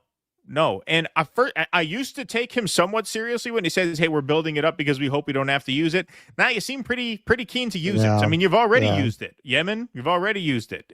You're bombing Yemen. You continue to bomb Yemen. Pete Hegseth in this conference says it's been a very bad week for the Houthis and there's more to come. This administration has been more warmongering in its first 100 days than any I can think of, to be honest with you. And so this is just, I mean, you talk about a complete screw job. But this brings to mind, of course, some promises from both Doge and Hegseth himself. Pentagon proposes $50 billion in annual cuts and identifies priorities to expand. So there was the catch in there. That was February of this year. But then just a couple of weeks ago, March 25th, Responsible Statecraft reports DOGE wants to cut the Pentagon by 0.07%. His recently announced meager $580 million reduction is just an exercise in reshuffling. Pete Hegseth is the his in that context. Last week, Secretary of State Pete Hegseth directed the termination of over $580 million in Pentagon contracts, grants, and programs. They amount to less than 0.07% of the Pentagon budget. The elimination of this spending aligns with the administration's effort to reshuffle the budget to promote a wholesale reduction in in military spending. Secretary Hegseth made this clear in February when he ordered his staff to draw up plans to excise about $50 billion in the Pentagon budget annually for at least 5 years, only to offset greater spending in 17 priority areas. These include further militarization of the border, needless expansion of the U.S. nuclear arsenal, and ill-conceived plans to develop a Golden Dome missile defense system for the United States. Accordingly, Hegseth announced, what's funny to me is that there aren't more like conspiracy theories about the Golden Dome. Like, you got a lot of people in this country who are paranoid about 5G. You would think an Iron Dome would make people a bit paranoid. Accordingly, Hegseth announced in a video last week that the eliminated spending did not align with the administration's priorities. In other words, they are not a good use of taxpayer dollars. The secretary proceeded to outline a terminated contracts, grants, and programs, lamenting one program for 780% cost growth. According to Hegseth, we're not doing that anymore. Hegseth is right to balk at a program egregiously over budget and behind schedule. Cost growth and delivery delays are long-standing and pervasive issues at the Department of Defense. However, to cut wasteful spending fast, the Secretary's stated intention, he must start with big-ticket items in the Pentagon budget. These are service contracts and major weapon programs, which are particularly susceptible to cost overruns and delays. Well, spoiler alert, that's not happening. Instead, Secretary Hegseth has focused his attention on firing civilian employees and nibbling at the edges of the Pentagon budget to shore up more funding for the president's misguided priorities. The result is a performative appeal to the American people who suffer the social and economic consequences of a runaway Pentagon budget, further militarization of U.S. foreign policy, and foregone investment on civilian infrastructure. Taxpayers don't need Secretary Hegseth to explain why he's eliminating less than 0.07% of the Pentagon spending to simply redirect it elsewhere. They need big, bold action that prioritizes their security needs and wallets over the financial interests of military contractors. They need deep cuts to the Pentagon budget, regardless of parochial interest. So, I got to say, if we don't do it, no one else will. This is yet another instance of us getting to say, we told you so. What did we say? We said exactly this. We said they would make some nominal cuts as a performative gesture, but then they would only continue to actually add pork to the military budget. Right. And even we didn't expect them to go $1 trillion right away. But now here they are. So they make, first they say $50 billion in cuts. They cut that to what? What is that? 1% of the promised amount? No, I think 0.1% of the promised amount. 580 million over 50 billion, whatever the math is. Don't kill me if I'm wrong on that. But a very, very tiny, tiny fraction of what they said they were going to cut. And now here we go. Just 2 weeks after that, here's Donald Trump saying we have just approved $1 trillion for next year's military budget because we need it, because there's a lot of bad people out there. And we hope we don't have to use it, even though we are using it right now in Yemen. We're having a talk on Saturday to find out if we're going to have to use it in Iran, but the boss over here by my shoulder seems to think it's necessary. Yeah, I mean, this is just an absolute mask-off moment here. $1 trillion on the military. I hesitate to call it mask-off because it wasn't a very good mask. It wasn't a very good mask. But no, it was not. Yeah. Trump's real core base. I've said this many times. The libs have their base, and we've spent years dissecting that base. Trump base, I feel bad for in a lot of ways. It's a base largely of broken men who feel alienated, disconnected, like they don't belong to anything, or they don't have a role in society. And those are always people who are susceptible to cultish thinking. And with social media and the internet, you have a means of creating a false sense of belonging for people who feel that way, unlike anything you've ever had before. So you've largely got a movement that sits there online listening to multimillionaires like Benny Johnson tell them about how poverty builds character. Right. And they don't want to let that go, because once they do, man, they don't belong to anything anymore. They're not. We had somebody today on the video we did about Basent. The market was green for a minute. Commented, "Well, this didn't age well." Yeah. Yeah, we're back, baby. Because hey, man, and it's the same with the libs. It's the same reason you can't persuade them that Barack Obama was a criminal who got us here, right? Because once they go there, they don't belong anymore. They don't belong. That's what these political parties are, man. It's like a club for lonely people to feel like they belong to something, so they don't get overwhelmed with existential dread. But as time goes on and there's no real material benefit, quite the opposite, you start to really see the consequences of policies like firing the entire staff that provides heat to poor people, including seniors. Most of these people are not monsters. Some of them are. Most of them are not. How are they going to feel when that old lady that they personally know, maybe their own grandmother, can't afford heat? Right? Like they're really trying to sell them on the idea that this is a sacrifice we're going to make now, but we're going to be back from it. And what happens when we're not? What happens when we're not? And you're just dealing with all the consequences of all this. More and more people are waking up. We are seeing this. Unfortunately, the Democrats are not an alternative. They don't really offer an alternative. Look at what their idea of an alternative is. Hands off NATO and Cory Booker, the guy who helped to squelch drug importations from Canada. That's your idea of an alternative? It's just voted against the arms embargo. Bernie brought that bill up to stop, selling weapons to Israel, and Booker voted against that. He's one of the most in the pocket of Israel there is. Yep. Yeah. No, this is why we still get very often, well, so what do you guys believe in? And we've said it again and again and again and again, and I'll say it again. We need to work outside the two-party system. That's why we went out to stream the Worker Strike Back conference. We need to build labor power. We need to build union power. We need to build grassroots power. We know statistically, we don't have to speculate. Most people recognize that this two-party system is irrevocably broken. It's been like that for years that people have said they wanted a viable third party. Most people, it's very easy because these cultish Democrats and these cultish Republicans, they invest the most time online defining the conversation, but they don't actually represent most people. We do.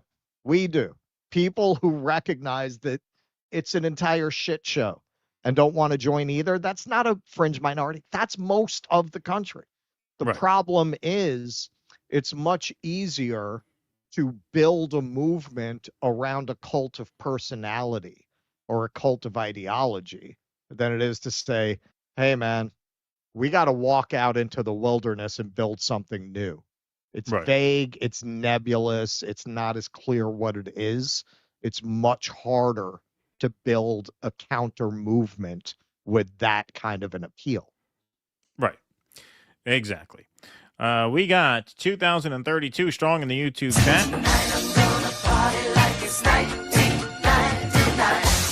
And we have 788 likes.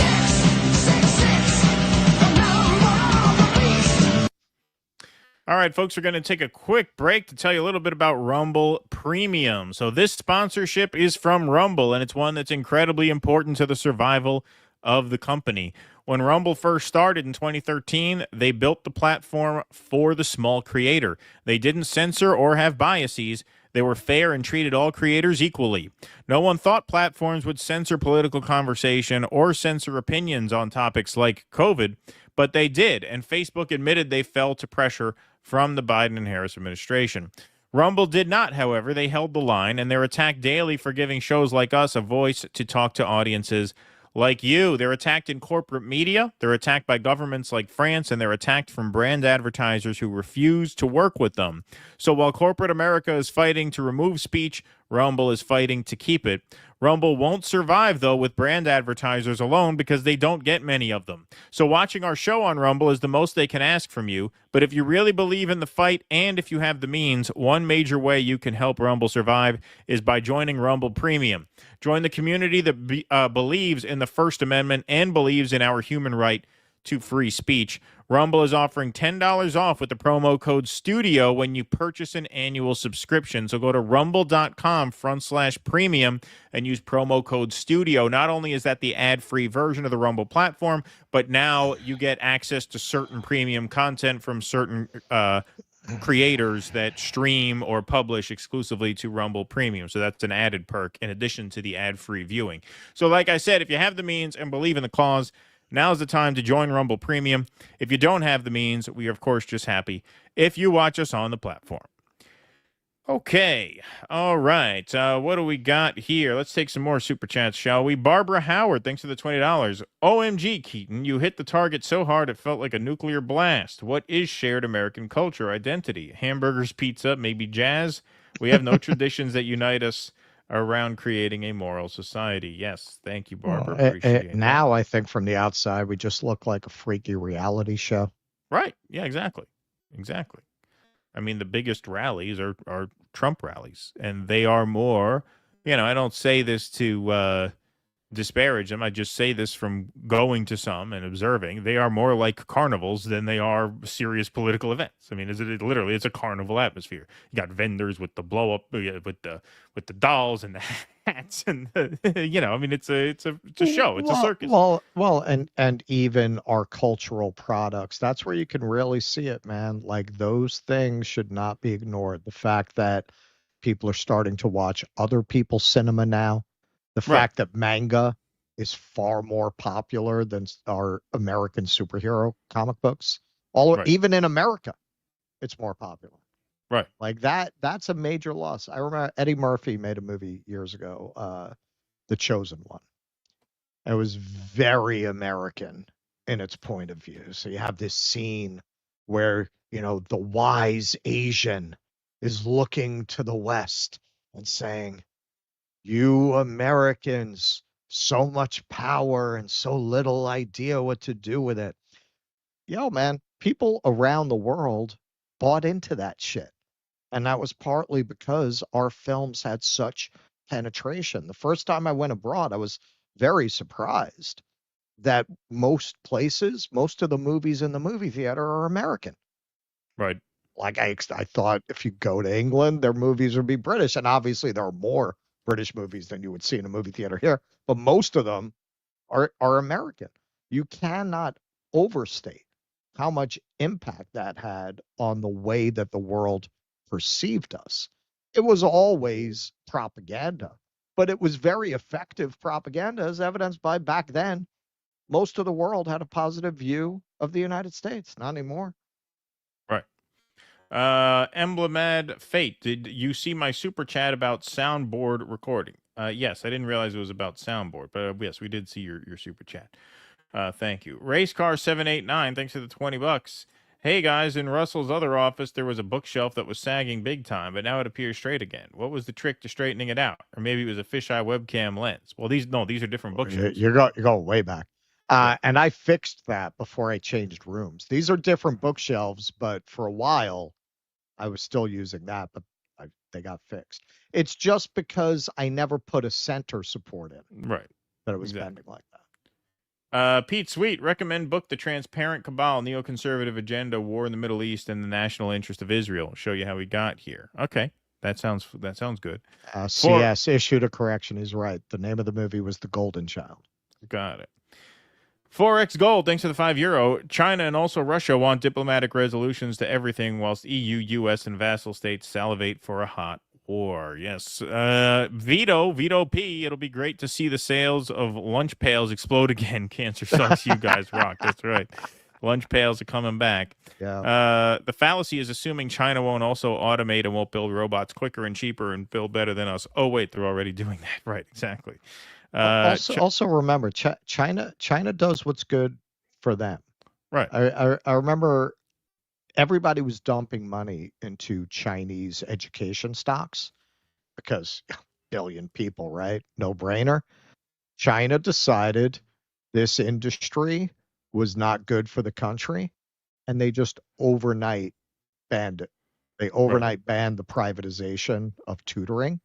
And they didn't give a fuck that all these investors were going to lose billions of dollars. That's who you're dealing with. They prioritize what's good for them and what they see as good for their country. If people are going to lose money in the process for a while, that's not their priority. They don't care. China invented gunpowder, and they still control supply chains for manufacturing of gunpowder, ammo components, primers, etc. As a Second Amendment gun nut, I am bracing for the spike in ammo costs. Well, good luck with that, Otacon. Nina, boy, am I glad I cast out my last job's 401k. My 15k would have been way less. I win this round. There you go. Congratulations. Laugh, Batiangar Sargon has admitted to being a Romulan and has no right to call Mexicans aliens. Thank you. All righty. Let's go on to our next story. Okay. Real cheerful one. Abortion. We don't cover this subject a lot, as much as we should maybe, but this story really jumped out. Georgia woman arrested after having miscarriage. 24-year-old woman was found unconscious and bleeding, only to be charged with concealing the death of another person, a 10-year felony. Autopsy confirms natural miscarriage with no signs of injury or trauma, never took a breath. Yet prosecutors are still going ahead with felony criminal charges.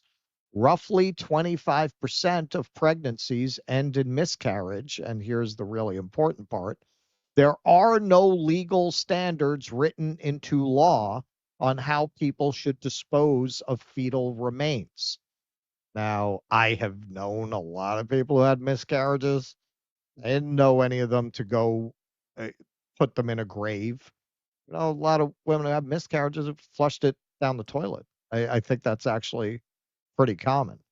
So here's a little news report on this. We've got an update in the case of a woman accused of leaving a fetus in a dumpster in Tifton. Tift County Deputy Coroner Blair Veazey told WAOB that the mother had a natural miscarriage. The fetus was approximately 19 weeks old at the time of this incident and never even took a first breath.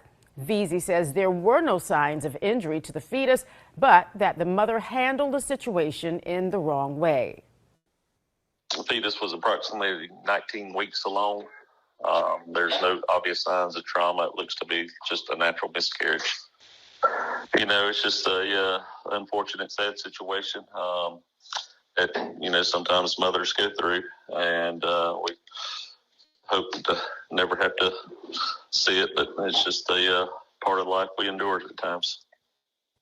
Now we're reaching out to Tifton Police and the Tift District Attorney. Yeah, no. You know what? I can tell how sympathetic you are to that woman, that your reaction was to arrest her without any real law to back that up, as we'll see. In Georgia, police charged a woman with felony concealing the body of another for having a natural miscarriage and putting the remains in a dumpster.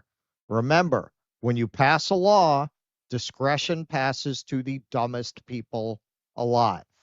Of course, they're going with the theory of personhood here. That's the whole idea that this is predicated on. Once you accept that idea, re-abortion, it's going to have unpredictable results, like morons arresting an unconscious bleeding woman for how she disposed of a fetus, even though there's no law against it. Now, MAGA, GOPers, conservatives, they know people hate this stuff. They know these stories are very bad for them. So their influencers were out in full force trying to spin what obviously is just a horrific story. Capable of telling the whole truth? Because she was not arrested for having a miscarriage. The part that you left out is that she put the 19-week-old baby into a baggie and then threw that baggie into the dumpster. And if you're curious as to what a 19-week-old baby looks like, here you go. Which is why they arrested her for how she handled the remains. Okay, so all of this is outrage farming. You're supposed to be outraged at the unconscious bleeding woman who was arrested for how she handled disposal of a fetus without any clear instructions for what she was supposed to do in the first place and no law against it, rather than the fact that they thought the best way to handle this was to arrest the woman who had just miscarried her baby. But ultimately, because there is no law against what she did, prosecutor drops charges against Georgia woman who miscarried. The case had alarmed reproductive health advocates who said it was the first time authorities had attempted to use a fetal personhood law that has been on the books in Georgia since 2019 to bring criminal charges against someone. She could have faced up to 13 years in prison if found guilty. But Tift County District Attorney Patrick Warren said that his office is dropping the charges because, quote, continuing prosecution is not legally sustainable and not in the interest of justice. Oh, you think? Yeah. Advocates said the you don't charges, like it? Move to Alabama. Move to Alabama. They're liberals over there. Yeah. Bunch of blue hairs. You get rid of your miscarriage any way you want in Alabama, but we don't traffic with that here. Advocates said the charges being dropped was the only appropriate outcome in this case. Quote, I want to emphasize that these charges should have never been brought in the first place, says Dana Sussman, Senior Vice President of the legal advocacy group Pregnancy Justice. Quote, we were interrogating Georgia law, trying to figure out what the legal theory was, and we could not identify one. In his announcement, Warren said Georgia law requires that a person be, quote, born and existed separate and independent of its mother in order for the concealing the death of another and abandonment of a dead body statute to apply. The coroner had determined the fetus's gestational age in this case was 19 weeks, meaning it was several weeks away from being viable, and that the woman had a natural miscarriage. While the charges were brought due to how the woman disposed of the fetal remains in the midst of her medical emergency, she told investigators that she did not know what else she could have done with them, according to Warren's statement. Quote, while law enforcement acted in good faith and responded to a very difficult and emotional situation, it's now clear that no criminal law was violated, Warren said. Well, by definition, at that point, you did not act in good faith by not looking up whether she had broken a law right before arresting someone who's just experienced a horrific, traumatic thing like a miscarriage. This has the balls to add this. This case highlights the importance of careful review and thoughtful decision making, particularly in sensitive situations like pregnancy loss. Well, maybe do that before you further traumatize the woman with the threat of a 13-year prison sentence for doing something that you had no law against in the first place. Now, these influencers want to make it out she wasn't being penalized for having a miscarriage. Well, clearly she was. Clearly she was. In the end, it's about enforcing this personhood standard. That's why they arrested her. They wanted to make a big show of considering the fetus a person. Why else would you arrest somebody who just had a miscarriage? So in the end, yeah, you're finding a pretext to arrest her that's not directly the miscarriage, but in the end, it's about the miscarriage. Right. So it's a big internet out there. You know, when I saw this moron holding forth on this, I just thought he was a rando trying to make a career. This guy has over 1 million followers on YouTube, on Instagram. I've never seen him, but this is like Hulk Hogan's dumber young brother. Better watch out for ICE with those tattoos. Yeah, seriously. So, do I see a crown there? Yeah, right. But here he one-ups the young lady we showed on the outrage porn, trying to spin this as a liberal media issue. I'm not going to blame the young lady for how she dealt with the trauma of going through a terrible miscarriage like that. I blame the left and I blame the media for all the paranoia and the panic that they've incited with their awful rhetoric. Headlines like this terrify people. Fear-mongering that women are going to get locked in jail for having a miscarriage is going to make women want to hide it if they have a miscarriage. And doing that actually is illegal, and then they end up getting locked up. You're adding to the trauma on top of what these women who have miscarriages already go through, and you're doing it to push your agenda, and you should be absolutely ashamed of yourselves. Oh, right. It's the media reporting on the bleeding unconscious woman who got arrested for doing something that there was no law against on a personhood premise that underlies these abortion laws to begin with. That's what's terrorizing women. It's not the headlines like this. Abortion bans have delayed emergency medical care. In Georgia, where this case took place, in Georgia, experts say this mother's death was preventable. So it's not the deaths of women who are having miscarriages who can't get treatment because doctors are not sure if they'll be violating abortion laws by giving them the treatment they need. That's not what's terrifying them. It's the liberal media reporting on this insanity. That's what's terrifying them. They're the ones who should be ashamed. The availability of D and C's, that's dilation and curettage, for both abortions and routine miscarriage care helped save lives after the 1973 Supreme Court ruling in Roe v. Wade. Studies show reducing the rate of maternal deaths for women of color by up to 40% the first year after abortion became legal.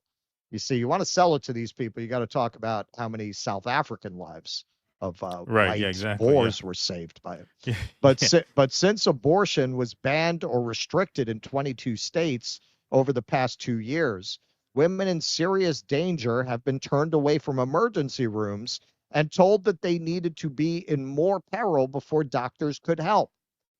Some have been forced to continue high-risk pregnancies that threaten their lives. Those whose pregnancies weren't even viable have been told they could return when they were crashing. That, I think that's probably more what's terrifying women than the media reporting on it.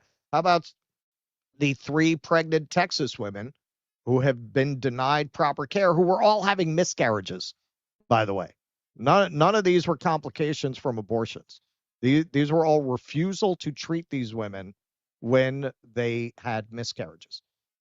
ProPublica has reported on another pregnant woman in Texas who died after she was denied appropriate treatment. Health providers say it's clear 35-year-old Portia Negumezi needed emergency dilation and curettage, or D&C, after she started bleeding heavily at 11 weeks pregnant, but was instead given the pill misoprostol. While many doctors in states with abortion bans have started avoiding D&C, a common and life-saving procedure, the Houston Methodist Hospital also abides by its own religion-based ethics guidelines that restricted abortion procedures even before Roe v. Wade was overturned. It's the 5th case ProPublica has reported in which pregnant women died after being refused the most effective emergency care following state abortion bans. 3 of those cases were in Texas. Portia Negumezi leaves behind her husband and 2 young sons. No reason for this woman to be dead whatsoever. That's her husband. Gave an interview about how his wife should still be alive. The hospital refused to treat her. This was the first one that died in Texas. Another Houston mother, again, she wasn't even having an abortion. She was having a miscarriage. And here we'll watch a little video. 18-year-old woman died because they would not treat her when she was having a miscarriage. She loved to sing. She loved to dance. She was a wonderful soul. Candace Vale says her daughter Nevaeh, at 6 months pregnant, first started complaining of stomach pain and nausea. She went to the emergency room at Baptist Hospitals of Southeast Texas. She's in a lot of pain. Her stomach's hurting her. Candace says Nevaeh was diagnosed with strep throat and didn't ever receive an ultrasound. She was sent back home. When the pain didn't go away, she went to the emergency room at Christus St. Elizabeth, but was told her fetus still had a heartbeat and that she was fine to leave. It wasn't until her third visit to the ER that she says doctors realized something was terribly wrong, saying the fetus no longer had a heartbeat. They were saying her blood pressure keeps dropping. She's losing blood. She was like, "Mom, I don't think I can do this." I was like, "Nevaeh," I told her, I said, "I love you." I said, "You can do this." I said, "God made us strong. You can do this." ProPublica releasing an article this morning after an investigation into her death, finding that it took 20 hours and 3 emergency room visits to be admitted to a hospital, even though her condition was worsening. They say the doctors did 2 ultrasounds to confirm fetal demise. And I'm hollering at them and I'm telling them to save my daughter, to save my daughter, do something. Candace says she believes her daughter didn't get the care she deserved to save her life because of the state's strict abortion ban. I felt like the doctors were more concerned about the baby than her life. I'm frustrated how these laws are affecting my daughter from getting justice that she deserves. Kristen. Okay. So that might be, I think it's more stories like that. I don't think any of these people are blaming the liberal media for killing their loved ones. I think it's more the policies that you screwballs support. Now, somebody I had no idea was out there doing commentary, commented on this story. Frank Serpico. Amazing how someone could be so sanctimonious over a miscarriage while committing or condoning the slaughter of innocent children by their allies. He posts a lot of stuff about Palestine. So good for him speaking out on this, because all of these GOP people who support these policies, almost to a person, also supports Israel. This is just absolutely tragic, and it's something that really isn't getting enough attention. Like I said, we haven't really covered it. But yeah, once you release laws like this into the wild, these are going to be the inevitable consequences. Everybody knew women were going to die as a result of these policies. And indeed, women are dying. Hey, you don't believe in abortion? Don't have one. It's none of your freaking business. And for the libertarians who supported a policy that ran on this agenda, you should be ashamed of yourself. Yeah, I mean, that is it's a horribly tragic story, obviously, and this is part of why that news report said 4 days till election day.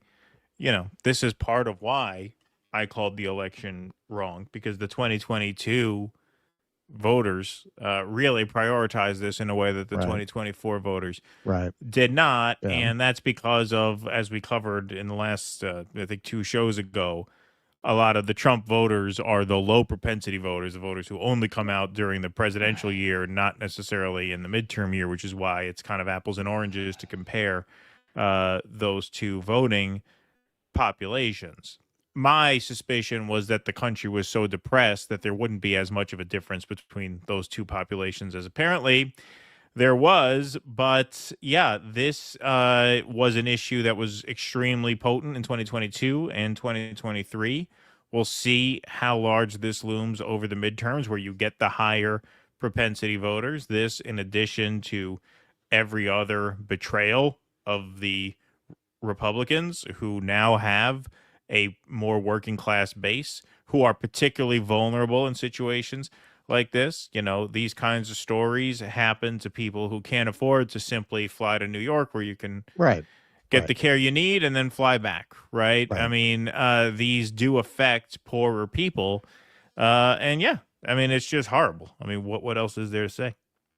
Yeah, and that wouldn't even help because you don't know you're going to have a potentially fatal miscarriage until you're having one. No, it's too late. It's like, too that's late. That's not even an economic issue. If you have an ectopic pregnancy that's not viable and you have to go for emergency, surgery to save your life, like even traveling through one of these states is risky. I mean, if you're pregnant, what, you're going to take a vacation to Atlanta, right? What if something happens while you're there? Right. What do you do? Right. I mean, I don't know this, but I went to New Orleans, not only post-COVID, but it was also post Roe v. Wade being overturned, and Louisiana immediately imposed one of the most draconian sets of abortion laws in the country. And one of the things I noticed immediately when I went to the same clubs, the same performance venues, same cabarets I had gone to in the past, was how dead they were and how many less performers there were. And I don't know that it's connected. I suspect that it is.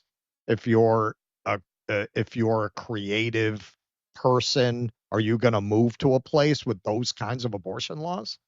Right. Like who's going to want to move to a place that has that? It has an effect on your whole culture. It has a big effect on who's going to want to live there. Of course. Let's see. Jeff, thanks for the $1.99. Plans on interviewing economist Gary Stevenson. We've heard a lot about him. I haven't had a chance to look him up. I was talking to you about that yesterday, man. Yes, I actually looked into how to get in touch with him, and I am going to reach out to him. That's Gary's Economics. All right, cool. Pete Sweet, 50% cut to defense to $1 trillion snake oil salesman. Brent Yoendo, thanks for the $5. Appreciate that. The increasing tensions with China, Russia, Iran with tariffs and war are giving strong resemblance of what Whitney Webb warns is necessary for the AI power structure, government digital currency. Indeed, I could see that. Joseph Jorgen, thanks for becoming a YouTube member. Appreciate that very much. Tommy Swole, you guys have to look up Jewish Mexican Dracula. So funny, it's stupid. No copyright issue, by the way. Free Palestine. All right, maybe we'll do that then. Thank you. Schlaf Command. Let me see. There we go. Commandante. Sorry, the text ran off my screen there. Check out Active Measures with Kit Clarenberg and Alex Rubenstein from the Gray Zone. Okay, we'll do that. That sounds good. SB, thanks for the $5. For third parties, I think ACP is more serious than the Greens. They have zero tolerance for shit libs and called out woke BS since the Ukraine war. Yeah, I've seen that. In fact, I saw you should watch the interview. I don't know if you did with Q Anthony Ali and Nick and one of the ACP representatives. I think that was a good talk. Hey guys, hope you're well. I've noticed the MAGA chuds are quiet about Ukraine since Trump resumed weapons shipments and intelligence aid to Kyiv several weeks ago. What happened? Yeah. Funny how that works. Yeah. Same thing as always happens, my friend. Thank you, I am the Owl. So I'm saying it's not, most people of any ideology, most people don't have politics. Right. Most people have sewing circles. They have clubs they want to join. Exactly. All right, folks, we're going to move on right along. Okay, so this is the now third time we have covered this story.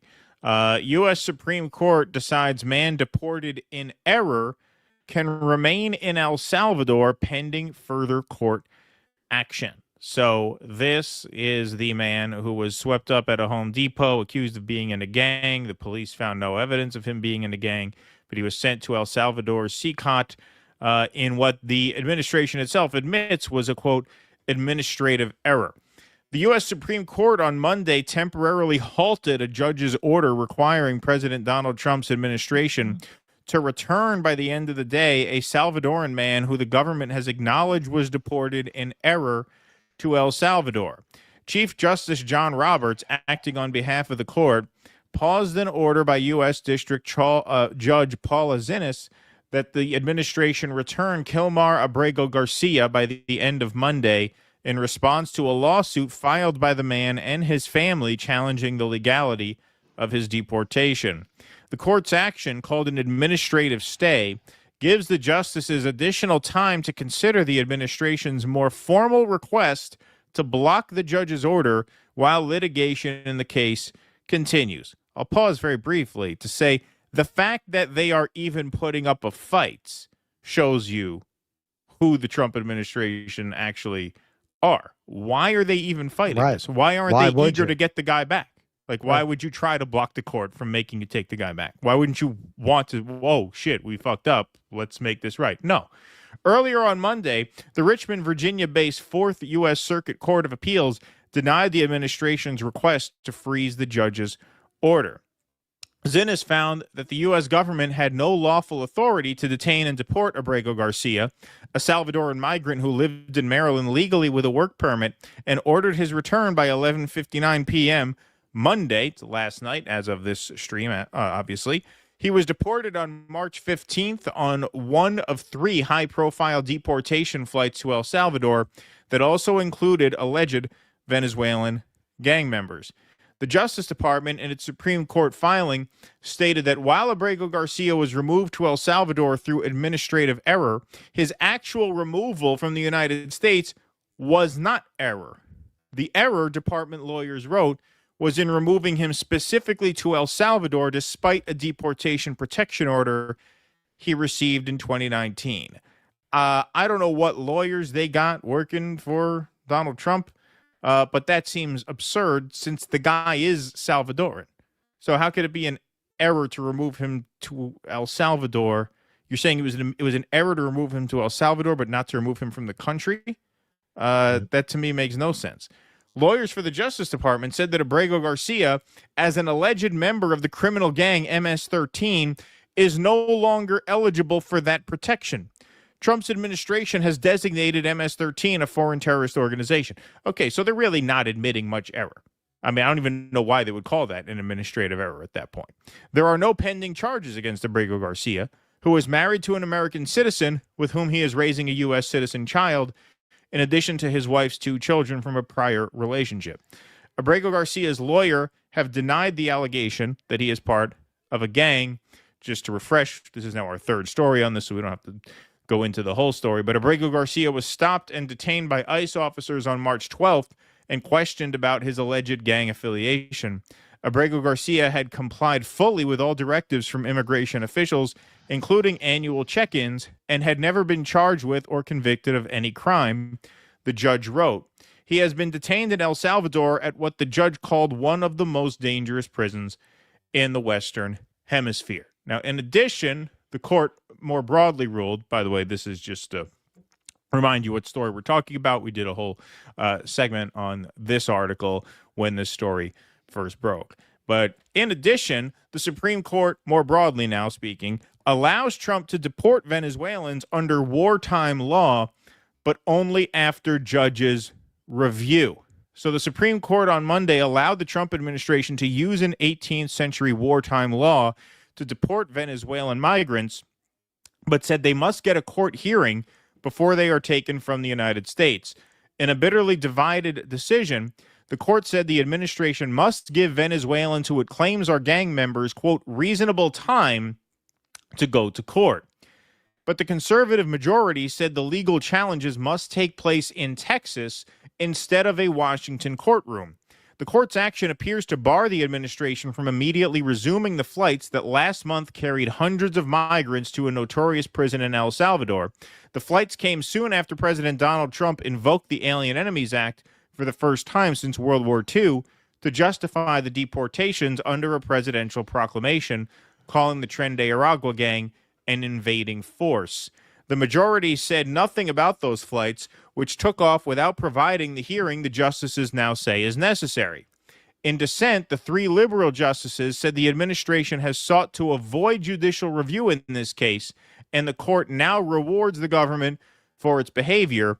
Justice Amy Coney Barrett joined portions of the dissent. So in this example, Roberts actually sided with the conservatives. Barrett sided with the liberals. Justice Sonia Sotomayor said it would be harder for people to challenge deportations individually wherever they are being held, and noted that the administration has also said in another case before the court that it's unable to return people who have been deported to the El Salvador prison by mistake. That's the first story in this segment. We, as a nation and a court of law, should be better than this, she wrote. The justices acted on the administration's emergency appeal after the Federal Appeals Court in Washington left in place an order temporarily prohibiting deportations of the migrants accused of being gang members under the rarely used, Alien Enemies Act. For all the rhetoric of the dissents, the court wrote in an unsigned opinion, the High Court order confirms that the detainees subject to removal orders under the Alien Enemies Act are entitled to notice and an opportunity to challenge their removal. So Donald Trump was very happy with this ruling. The Supreme Court has upheld the rule of law in our nation by allowing a president, whoever that may be, to be able to secure our borders and protect our families and our country itself. A great day for justice in America. The original order blocking the deportations to El Salvador was issued by U.S. District Judge James E. Boasberg, the chief judge at the federal courthouse in Washington. Attorneys from the ACLU filed the lawsuit on behalf of 5 Venezuelan non-citizens who were being held in Texas hours after the proclamation was made public and as immigration authorities were shepherding hundreds of migrants to waiting airplanes. ACLU attorney Lee Gallant said the critical point of the High Court's ruling was that people must be allowed due process to challenge their removal. That is an important victory, he said. Okay, so once again, this is just an example of the court not being very prudential about the realities of the situation. What they're arguing here is, I guess, that, hey, it's the president's privilege to invoke the Alien Enemies Act if he considers these gangs to be foreign terrorist organizations. That is his prerogative, which, of course, gives the executive a lot more power. They're also saying, though, that these people who are subject to deportation are also entitled due process. Those two things kind of seem contradictory to me. Like, if this is a wartime powers act that you're invoking, you would think due process would also go out the window, since this is now basically a military act, the way they're classifying it, broadly speaking. I suppose. The other thing, too, is, and this is a common tension at the Supreme Court, no matter what the breakdown is, liberal, conservative. This is, I would say, the main tension. People who just read the letter of the Constitution and rule strictly in accordance with that text, or people who see how that's being practiced in the current moment. Now, there are debates that can be had as to the virtues of doing it one way and the virtues of doing it the other way. But in this case, I mean, what Sonia Sotomayor says is true in this example, which is that you already have examples of the executive acting in brazen bad faith, where even when they admit a mistake, they're not willing to go back and correct it. And so, therefore, in her view, it's irresponsible to grant them broad power of mass deportation under the Alien Enemies Act. That seems to be the right opinion in my view, because there is just not any commitment to fair due process on the Trump administration's part. They're already talking about trying these people in Texas. Okay, well, that tells you right there. I mean, what the outcome they're looking for is. And, Sotomayor also said it's going to be much more difficult for people to get fair hearings one by one, as opposed to the court issuing a ruling, no, the Alien Enemies Act does not apply in this situation.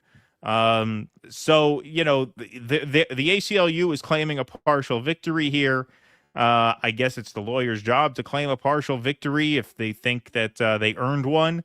But it seems to me like, Donald Trump was happy about this ruling for good reason, because broadly speaking, this is a green light to keep doing what they're doing. And if they can railroad people the way they're trying to railroad Mahmoud Khalil, then, this due process is going to be due process in name only. I think this will slow things down where you won't get plane loads of people at a time being sent to CCON, which I'm not going to say that's not a victory at all, because that makes it less likely that you're going to have these mistaken cases. But ultimately, the Alien Enemies Act in this context is just absurd.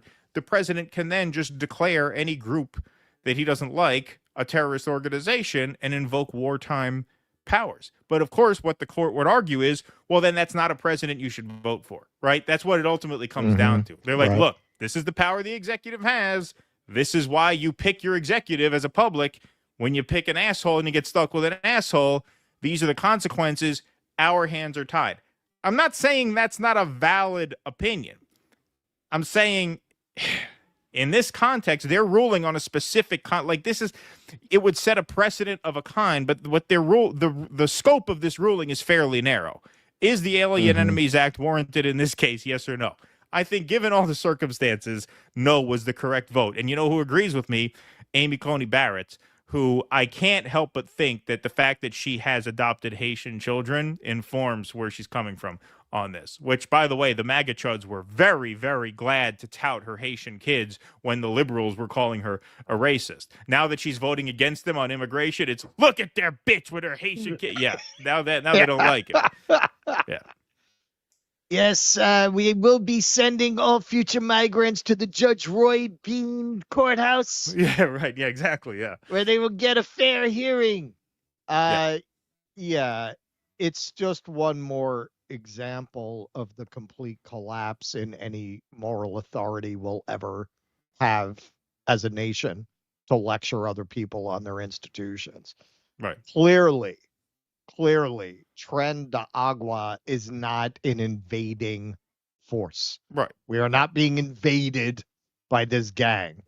For the Supreme Court to rule that the Alien Enemies Act is appropriate to what is not an invasion, a law that specifies invasion, just shows you how captured this court is ideologically. It's not that they won't defy Trump. It's that a lot of the people that Trump appointed like policies like this. They like it. They like it. So they saw their way clear to legally justifying it. They've got to know that the Alien Enemies Act does not apply to random gang members who might be in the country. But hey, this is the consequence of having all the branches of government captured. We essentially have a king. We have a virtually unchecked king. Yeah, okay, so they're going to go through a kangaroo court in Texas. In the end, you should not. We have a cruel and unusual punishment prohibition in our Constitution. That's something the justices have not addressed either. Is it even legal for us to essentially outsource torture of prisoners? That's what we're doing. Like, at worst, shouldn't these people just be deported to their home countries and let go? Like, this whole scheme with Bukele seems unconstitutional. And that's not being questioned. The idea of taking an innocent person like that. Right. And well, oopsie. Our whole, at its noblest, the ideal of our system is that every individual has value, right? Better that 10 guilty men walk free than the one innocent man be convicted. This just flips all that on its head. Better that we lock up a few innocent people. You got to break a few eggs to make a deportation omelet. That's the way the cookie crumbles. And as you point out, and this applies to a lot of different contexts, for anyone who thinks these people care about you, think about how psychopathic you would have to be to know that you put an innocent man in such a horrible place and fight to keep him there. Right. What kind of person would do that?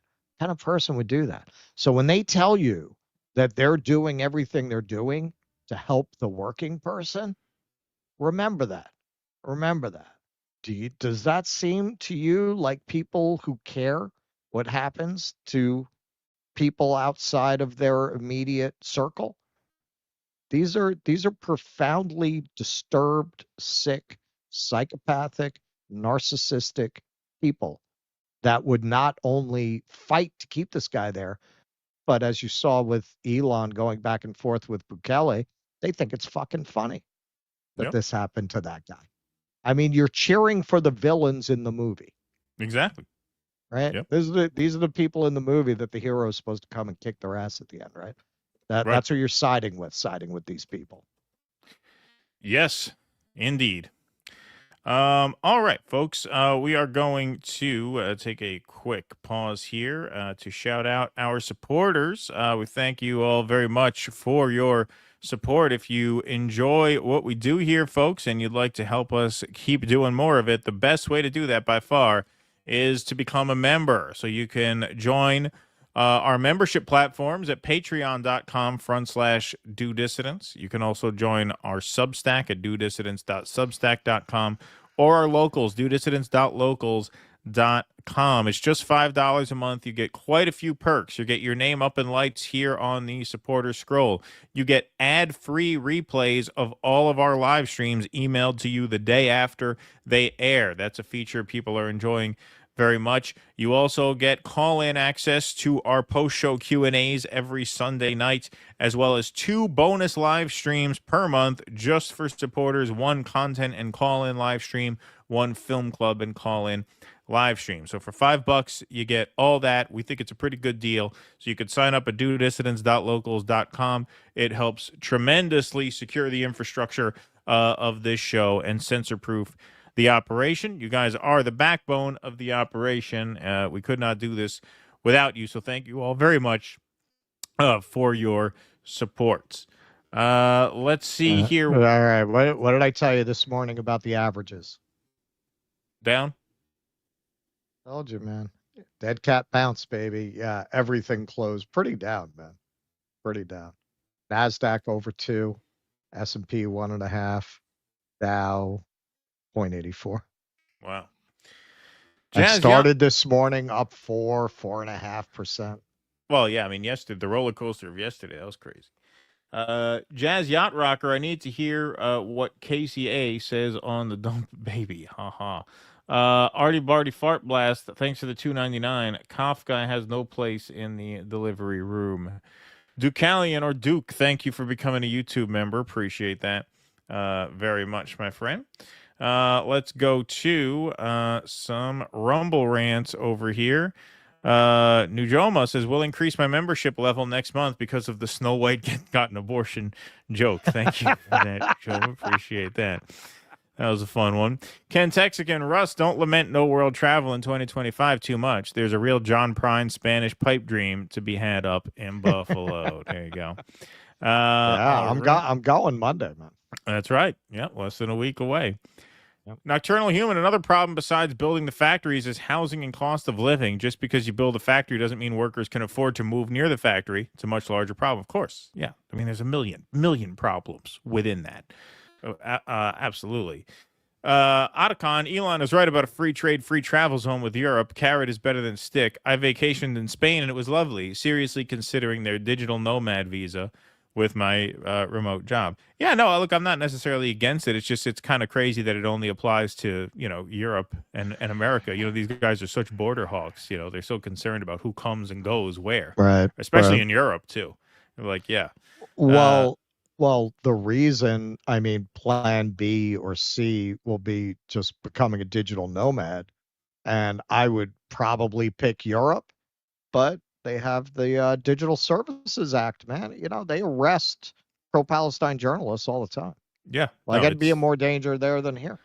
Yeah. Yeah, exactly. No, it's brutal. Talk bombastically and carry $1 trillion military budget. Yes, thank you. Nina can't. I totally saw this coming. $1 trillion. Hopefully more people will realize the politicians always lie to us. Stop believing them. Thank you, Nina, very much. Appreciate that. EO shush all of Trump's moves, and now he is planning a military parade for his birthday. He's literally trying to turn America into North Korea. What is his birthday? Is his birthday June? It's like June 4th or something like that, right? It's early June. We'll be interested to see if Trump? that happens. Yeah. Yeah. I think it's like June 3rd or 4th. It's early June, I think. That's his birthday. All right, folks. We will keep on keeping on here. Okay, so this next piece is a piece we've been kind of thinking about doing for a while, because we've heard some chirping about a thing called Project Esther. Project Esther is a document from the Heritage Foundation, who are, of course, the brains behind the infamous and much, much, much longer Project 2025 document. But there's been some reporting on this lately as students are being rounded up and deported for pro-Palestine activism. Politico writes, Trump's pro-Palestinian activism crackdown closely mirrors a plan from the creators of Project 2025. The Trump administration's intensifying crackdown on universities and pro-Palestinian protesters closely mirrors a lesser-known blueprint from the same creators of Project 2025. Quietly unveiled last fall before the election, the Heritage Foundation's Project Esther offered a roadmap for deploying anti-terror, hate speech, and immigration laws to exploit the vulnerabilities of what it deems to be an anti-Semitic and anti-American pro-Palestinian movement. It's a playbook the White House appears to be following as it pulls university funding and strips students and professors of legal status, an effort that has launched the administration's aggressive immigration crackdown into a more controversial, politically dicier territory. People involved with Project Esther are close allies of President Donald Trump, and some now have roles in the administration.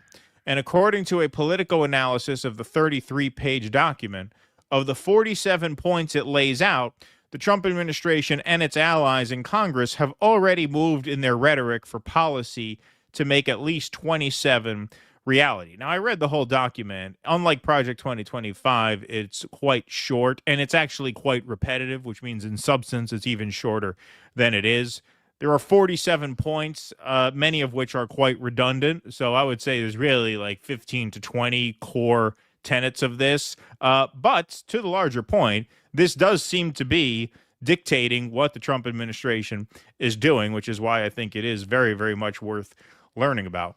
Those include calls to deport pro-Palestinian activists who are in the country legally, revoke the visas of international students and faculty who have supported pro-Palestinian causes, defund organizations that aid them, and discredit the broader movement by branding its backers as supporters of Hamas.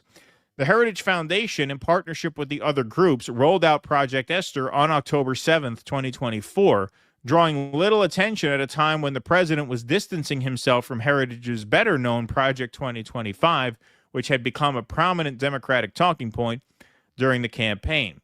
So here is some material from Project Esther, from the document itself, which is free to read and download off of the Heritage Foundation website. Project Esther, a national strategy to combat anti-Semitism.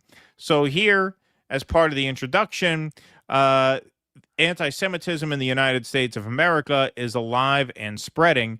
Hamas's October 7th attack on Israel laid bare existing anti-Semitism across the world, including in the United States. The virulently anti-Israel, anti-Zionist, and anti-American groups comprising the so-called pro-Palestinian movement inside the United States are exclusively pro-Palestine and more so pro-Hamas. They are part of a highly organized global Hamas support network, which they refer to as HSN, and therefore effectively a terrorist support network. So there, you could just see right there, that is the sort of framework that the Trump team is using to go after anyone involved in any periphery manner with these protests. Their mission statement: the National Task Force to Combat Anti-Semitism leads a coalition to dismantle the infrastructure that sustains the HSN, which is the Hamas Support Network, and associated movements' anti-Semitic violence inside the United States of America within 12 to 24 months to restore equal protection under the law for all Americans. Means organize and focus a broad coalition of willing and able partners to leverage existing and, if required, work to establish additional, my highlighting, authorities, resources, capabilities, and activities.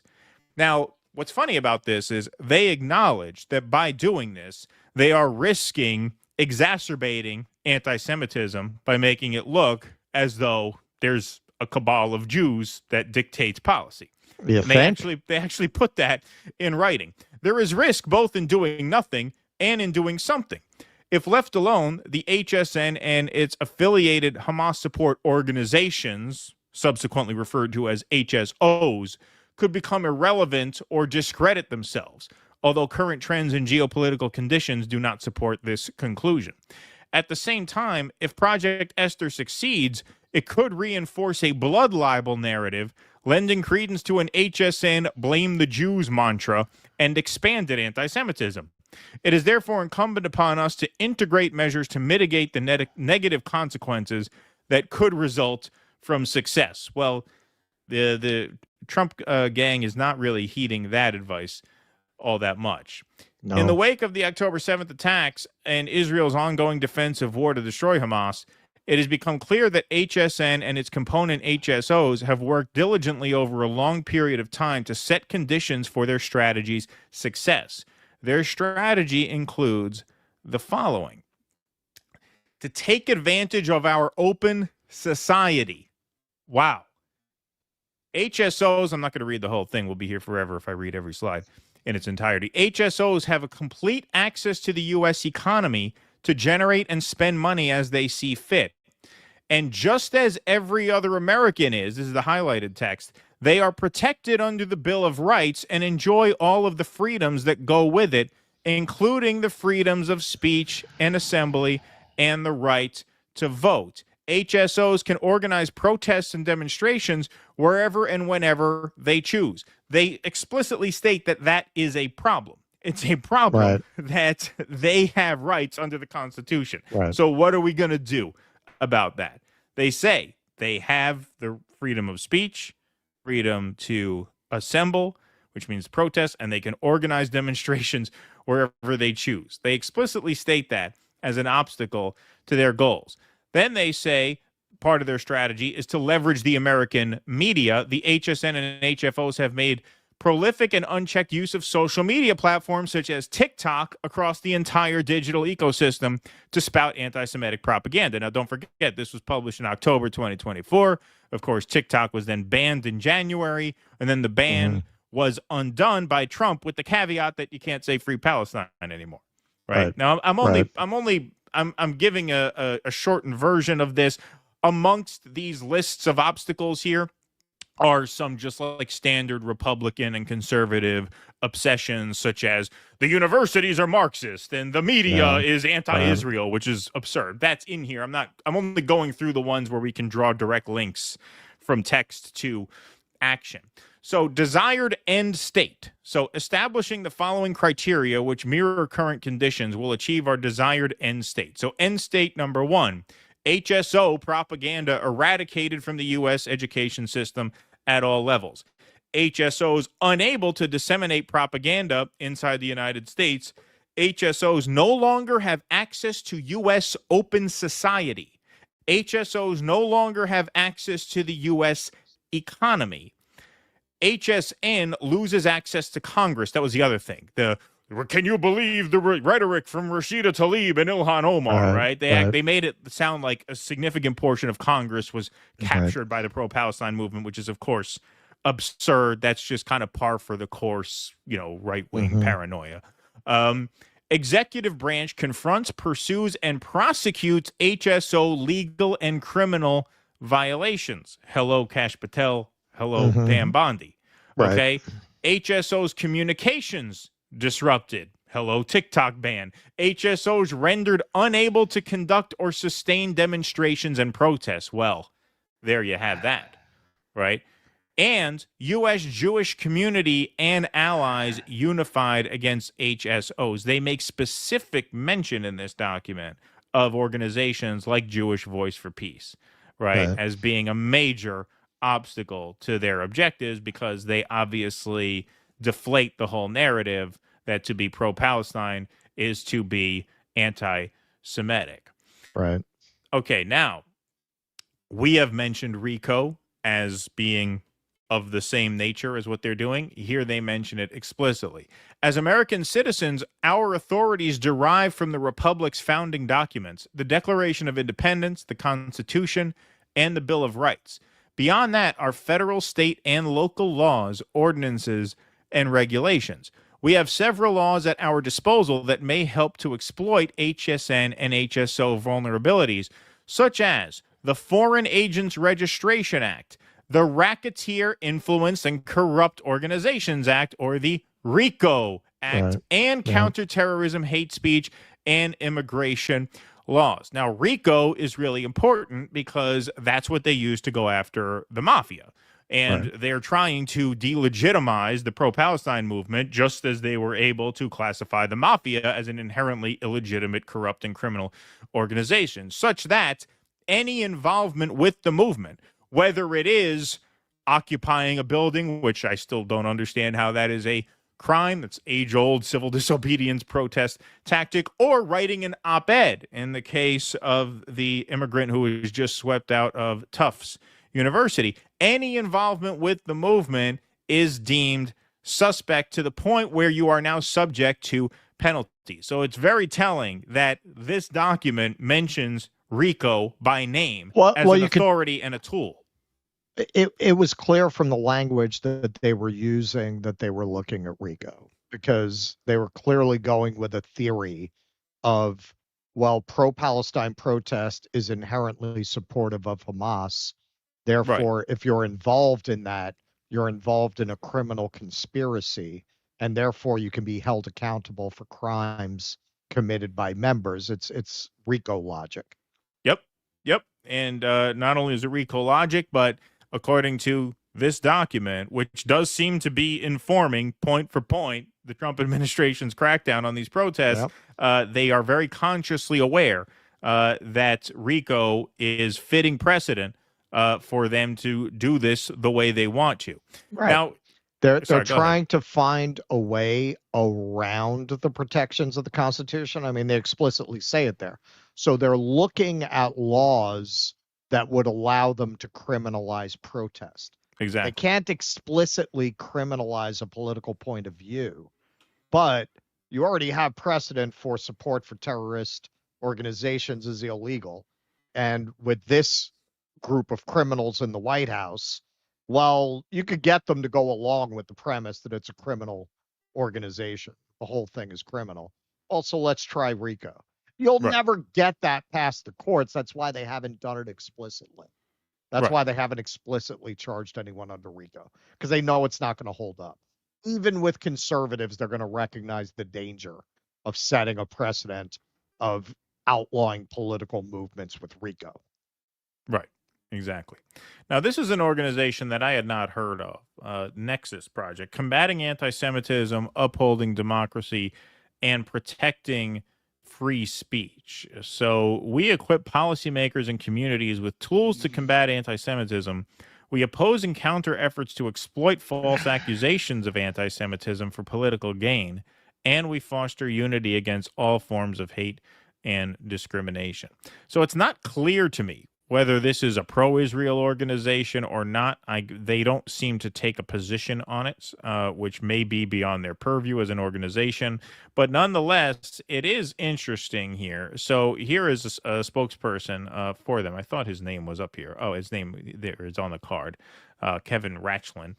What American Jews should know this Purim about the Heritage Foundation's Project Esther. So this was in mid-March. So irrespective of whatever their views on the Israel-Palestine issue might be, this, as a standalone piece, I think is important. What this guy makes the case is that anti-Semitism tends to worsen in totalitarian environments, because that's when people get the sense that there's secret groups of Jews running things, and that actually free speech and open debate is the best way to suppress anti-Semitism. So here he is talking about Project Esther. Is not endorsed by any major Jewish organization and was developed with minimal Jewish input. Esther harmfully exploits our legitimate security concerns to sow fear and whip up support for policies that Jewish Americans have not asked for and overwhelmingly reject. Project Esther paints liberal civil society groups as a Hamas support network without any proof. A recent Trump administration executive order seeks to turn universities into immigration enforcers. These actions divide communities and waste critical resources that could be used more practically to tackle actual anti-Semitism in this country. The demonizing of vital institutions in Esther is now starting to come out in the mouths of our cabinet secretaries, like Secretary Kennedy, who just this week called universities greenhouses for this deadly pestilence of so-called woke cancel culture. This does not make Jews feel safer. It divides our society and pits Jews against other vulnerable communities who also face xenophobia, hate, and discrimination. Jewish safety is most secure in healthy and thriving democracies with robust civil rights protections. History shows that we are most vulnerable when democratic institutions are weakened or destroyed. Exactly. So, from the sound of that, they seem like kind of libs is what I had. If I were to guess, I would guess they're more lib-oriented people. But that in and of itself is obviously not only a great point, but a very necessary point that, anti-Semitism does not go away because shadowy groups like the Heritage Foundation hunker down in, think tank offices and publish authoritarian playbooks about how to control people's thoughts and speech. That only feeds the impression that Jews have outsized power and are using it to control society in a nefarious way. The way to actually deal with anti-Semitism is to let these debates air out and not cry wolf about anti-Semitism every 5 minutes, which is what this Project Esther obviously does, and it goes well beyond that. It obviously is a blueprint to inflict real harm on people for speaking their minds in a so-called democracy where there is a codified First Amendment. It's a very, very dark and scary document. I encourage you to read it. It's 33 pages. It's too much to read for a segment, but not too much to spend 20 minutes or a half hour going through. I recommend that you all check that out. Like I said, it's on their website. It's free to read, free to download and print out if you'd like. But that does give you a good idea of where this administration is coming from. And, the same goes for Project 2025. They seem to be following that playbook quite a bit as well, despite Donald Trump saying on the campaign trail, no, I don't know anything about it. I have nothing to do with it. But this Project Esther, so far, point for point, the Trump's actions seem to match up with their playbook. Now, to be fair, this document, the views expressed in this document, the strategies outlined in this document are not unique to Project Esther. The ADL has similar solutions for banning TikTok, say, right? So I'm not saying this is their Bible, but like I said, point for point, it seems to match up. It seems like they looked at it. Yeah. It seems like they gave it a pretty good look and seems like this is the blueprint. Yeah. Like Curtis Yarvin is their blueprint for their gutting the federal government, dealing with the judiciary strategy. It sounds like they looked very closely at this to figure out how to do it. And probably Miriam Adelson recommended this to them. And in the end, what Miriam wants, Miriam gets. We've seen it over the time we've done the show. Pre-October 7th, we almost never really saw anti-Semitism as part of the online conversation. I'm not saying it didn't exist, but it was very rare. It was very fringe. Almost month by month, I'm seeing the idea that a secret cabal of Jews runs the world, become mainstream. Like it's to the point now that this is almost a mainstream perspective, and we knew that was going to happen. We've been saying that since October 7th. Oh yeah, no, that's a great way to dispel the trope of a secret cabal of Jews running the world. Get the government to crack down on student protests and shut down social media conversation about a genocide. Yeah, no, that's a great way to shut down that perception. And you have people who already had a very well-developed theory of this, ready to jump right in and say, hey, yeah, that is messed up. Well, you know what? Right. Take a look at this, this, this, and this. Now, this, I want to be careful speaking about this. You know, we've talked about how anti-Semitism is good for Zionists. And there was a Navarro agreement where Zionists did work with the Nazis to bring people to Israel. Like, that really did happen, and it is very consistent with how we understand Zionists today. Like, sure, the Zionists have been an evil force in the world throughout with a vested interest, especially at that time. This is what people forget. Most Jews thought Zionism was a crackpot scheme. Right. Most Jews didn't like the idea. So, yes, what happened in Germany was in their interest. It was in their interest to encourage and collaborate with that regime so that they could realize their crackpot scheme of getting all the Jews to go live in Israel. Right. So that is true. A lot of people you will see online will take that to prove that actually Hitler was a creation of the Zionists. He was funded by the right? And what's happened since October 7th, what AIPAC, what the ADL has done, what Christian Zionists have done has really helped people who want to not just open up a conversation, because honestly, the Navarro agreement, is that suppressed? It is. Yeah, like that's a valid thing to talk about. But by not allowing these conversations out in the open, the only people having those conversations are the actual anti-Semites. You're just reinforcing anti-Semitism. And in the end, if there's anything we know about censorship, you just make the thing you're censoring much more powerful. Exactly. Pushing it underground never works to get rid of it. It just festers, and we're seeing it in real time. Yeah, more dangerous. Yep, absolutely. I saw someone mention Canary Mission in the chat. That's mentioned in Project Esther as well. That's the snitch site where you go and you report on people who are, pro-Palestine activists. So yeah, I mean, like I said, we did a concise version of this for the segment, but the document itself is 33 pages, and I definitely recommend learning about it because it's definitely very, very relevant. Mark Thomas, thanks for the $4.99. Is the arrest of that mother the result of recognizes the fetal human as a person or of a legislative oversight, re treatment of deceased persons? Well, it's going on the theory that's a person. Yeah, it's kind of the same question, I think. Yeah. Indeed. Donald grabbed him by the pussy. Trump, good to see you. I remember when you were at 11K, he says. Thank you. It's nice to see you at nearly 10 times that. Keep doing what you're doing and stay blessed. Well, thank you very much. Thank you. Fat Not So Fat, thanks for the $9.99. Hey, fellas, when homes are built near Superfund site near radiation materials, I'll be able to afford a house. Who cares if there's blood in my stool? I never shy away from a good deal.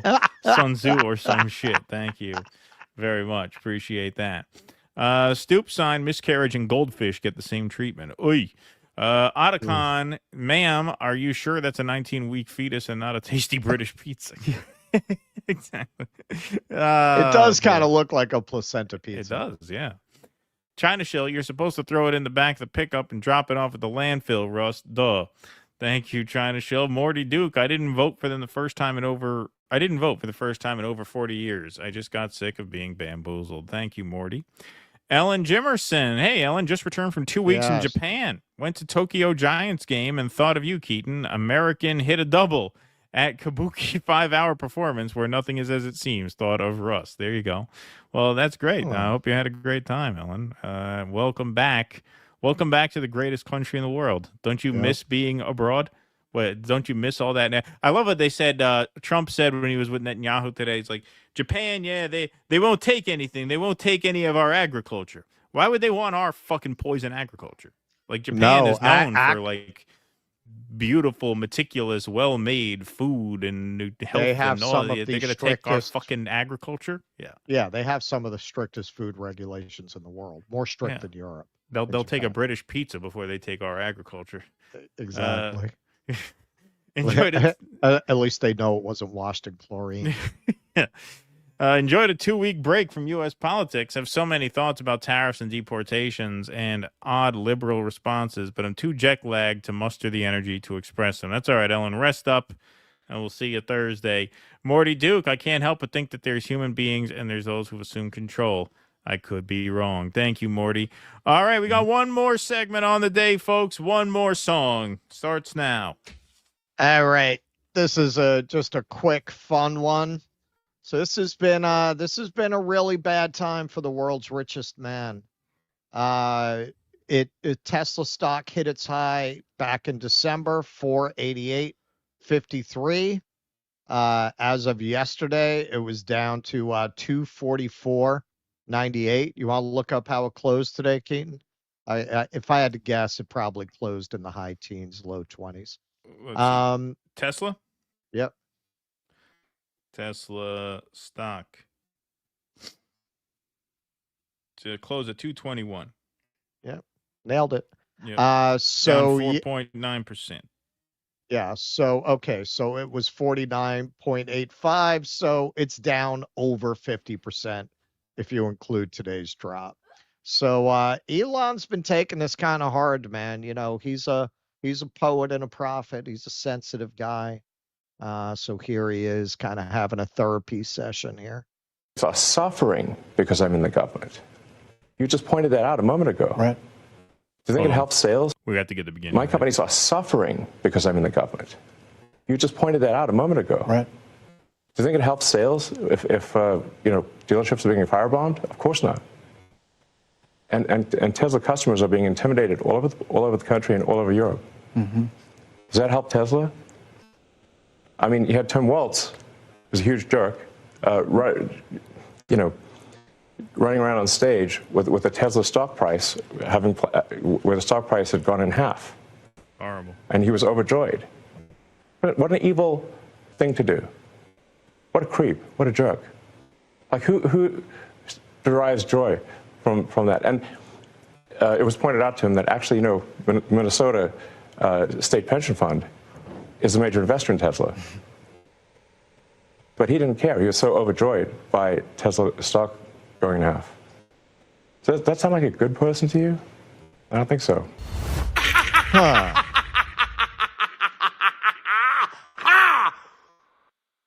Huh. Didn't Trump tweet out as the stock market was crashing and people were losing their retirement savings, no crying in the casino? No crying in the casino. Only didn't the weak he will truth that fail. out? Yeah. He truthed that out. What an evil person. He should talk to him. It's also evil. What kind of person would derive pleasure from an innocent man being locked up in one of the world's most dangerous prisons? Because when Bukele tweeted out this quizzical rabbit in response to the judge's order that he be returned, Elon thought that was hilarious. What a jerk. That was hilarious. Who could derive pleasure from that? What a jerk. Wow. Who could derive what a jerk. What a bad man. But he thinks it's really funny for some peasant to get thrown into the dungeons. He thinks that's hilarious, but you're supposed to feel really bad for him with his plunging stock price. So now it was bad before the market started to crash for Tesla specifically. Tesla sales in Germany plunged almost 60% in January, 76.3% in February. Australia dropped 65.5%. And in China, before we got into any of this trade war, 49.16% drop of February sales in China, according to a lot of very smart people. BYD, the Chinese brand, is a much superior product. I forget his name, but a very popular TikToker just went over to China and did a 6-hour live stream there on the street in Shanghai, drove in a BYD, and it was pretty impressive. So all of this was going on already. But hey, man, his buddy Howard Lutnick was there to come to the rescue. Bombing Teslas. I mean, this is just so outrageous. You have probably the best entrepreneur, the best technologist, the best leader of any set of companies in America, working for America, and you have this sort of weird side of the Democratic Party attacking him. Let me remind you, he's the guy who saved the astronauts, and he's the guy who's going to build the next generation technology.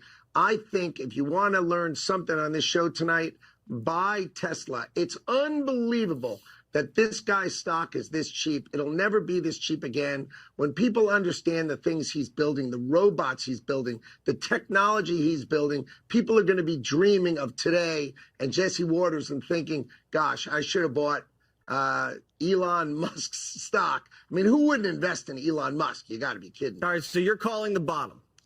This is it. It's whether today's the bottom or not, I tell you what, Elon Musk is probably the best person to bet on I've ever met. And I think we all know. Never be that cheap again. Never going to be that cheap again. Buy it now. Oh, Tesla shares plunge below Lutnick's never this cheap level. Oh, ouch. Tesla Inc. stock extended losses Monday, dropping below a price at which Commerce Secretary Howard Lutnick predicted they'd never fall to again. The shares plunged as much as 9.2% to 217.41 as of 9:41 a.m. in New York, amid a broader sell-off in global equity markets. Lutnick said during a Fox News interview on March 19th, when Tesla closed at 235.86, that viewers should buy the stock. So this is where it was, and boom, the drop. So in spite of what you might have heard, that Lutnick bump doesn't seem to be a thing. That doesn't seem to have bailed him out. We covered earlier that Musk is one of the dissenting voices in the administration, trying to persuade Trump not to impose the tariffs. It looks like this morning's brief dead cat bounce off the bottom, where averages were as high as 3.5%, over 4% bounce, was partly coming from rumors about that. People thinking Elon was going to be able to talk Trump out of destroying his car company. But doesn't look like that's going to happen. The averages closed pretty low. And with Tesla already where it is, if you didn't have a puppet board of directors, they'd certainly be scrambling to get rid of Elon. But because he stacked it with relatives and sycophants, Tesla, I think, is going to completely collapse, at least in terms of the market price and as a business. I do not see how it recovers, given that Elon has so completely alienated his core customer base. Now, at the top there, he was trying to argue, well, obviously, I'm just in the government for patriotism, because look what it's doing to my company. What am I getting out of it? Well, what he's getting out of it is he got to gut the 17 agencies that were investigating him. That's what he got out of it. Wouldn't have gotten that, not getting involved in the government. Unfortunately, for him, the price for that seems to be Tesla. And Tesla is the basis of all his other projects. He leverages that stock to do Neuralink, to do SpaceX, to subsidize his own lifestyle. He takes loans against that stock, as many rich people do, to avoid taxes. They take loans, which they don't have to pay tax on, against the stock. That stock price collapses, which is already, I forget what the multiple is, like Ford, GM, they trade at multiples of like 3 to 6 times earnings. Tesla is, I think, something like over 300 times earnings. Like, there's a long way for that stock to collapse if people really lose confidence in it. It was always a highly speculative cult stock, or meme stock, as they might call it, that was always more supported by the premise that, oh, in the future, it's going to be it's going to dominate the planet and all of these different technologies. That story gets broken, and it's getting broken by BYD. Like you're Well, of having a course. double whammy of his political affiliations has alienated his core customer base for Tesla. And I would say perhaps even more damaging, because maybe over time, if you MAGA the brand, maybe you could persuade Trump's base to start buying these cars as a troll. Like maybe you could have done that. But the basic story of Tesla's technological superiority is fundamentally broken, and it's getting more broken by the day. At that point, I don't see the company recovering. Yeah, no, I think both of those things compound to create total disaster, not just for Tesla, but for all these people. For all these people in whatever capacity they exist as public figures or as business people outside of governments. This is going to be one tough stain to wash out. It really is, because they're such buffoons. They're such clowns. You know, I think Who wouldn't bet on Elon Musk? Who wouldn't bet on Elon Musk? Like, what are you crazy? I mean, I don't even know how to respond to that. I don't even know how to respond. Like, what are you talking about? The guy's a maniac. Who wouldn't bet on Elon Musk? The man is a maniac. The man is a sideshow freak. That's what all of these people are. They're fucking freaks. And I think one of the lessons of this is that, for reasons, that are mostly bad, I think the United States has become bureaucratized to the point where putting a bunch of clowns in charge of it, even if they had good intentions, they simply lack the competence to transform it in the way that they seek to. Even if you agree with what they're trying to do, even if they were trying to do something different and more positive, this level of just clownery is just not going to cut it, because the systems themselves are too complicated. RFK gets there and realizes 20% of the people have been fired by accident. Like, and I'm saying, like, I don't say that to champion the bureaucracy. I'm just saying at this point, it is what it is.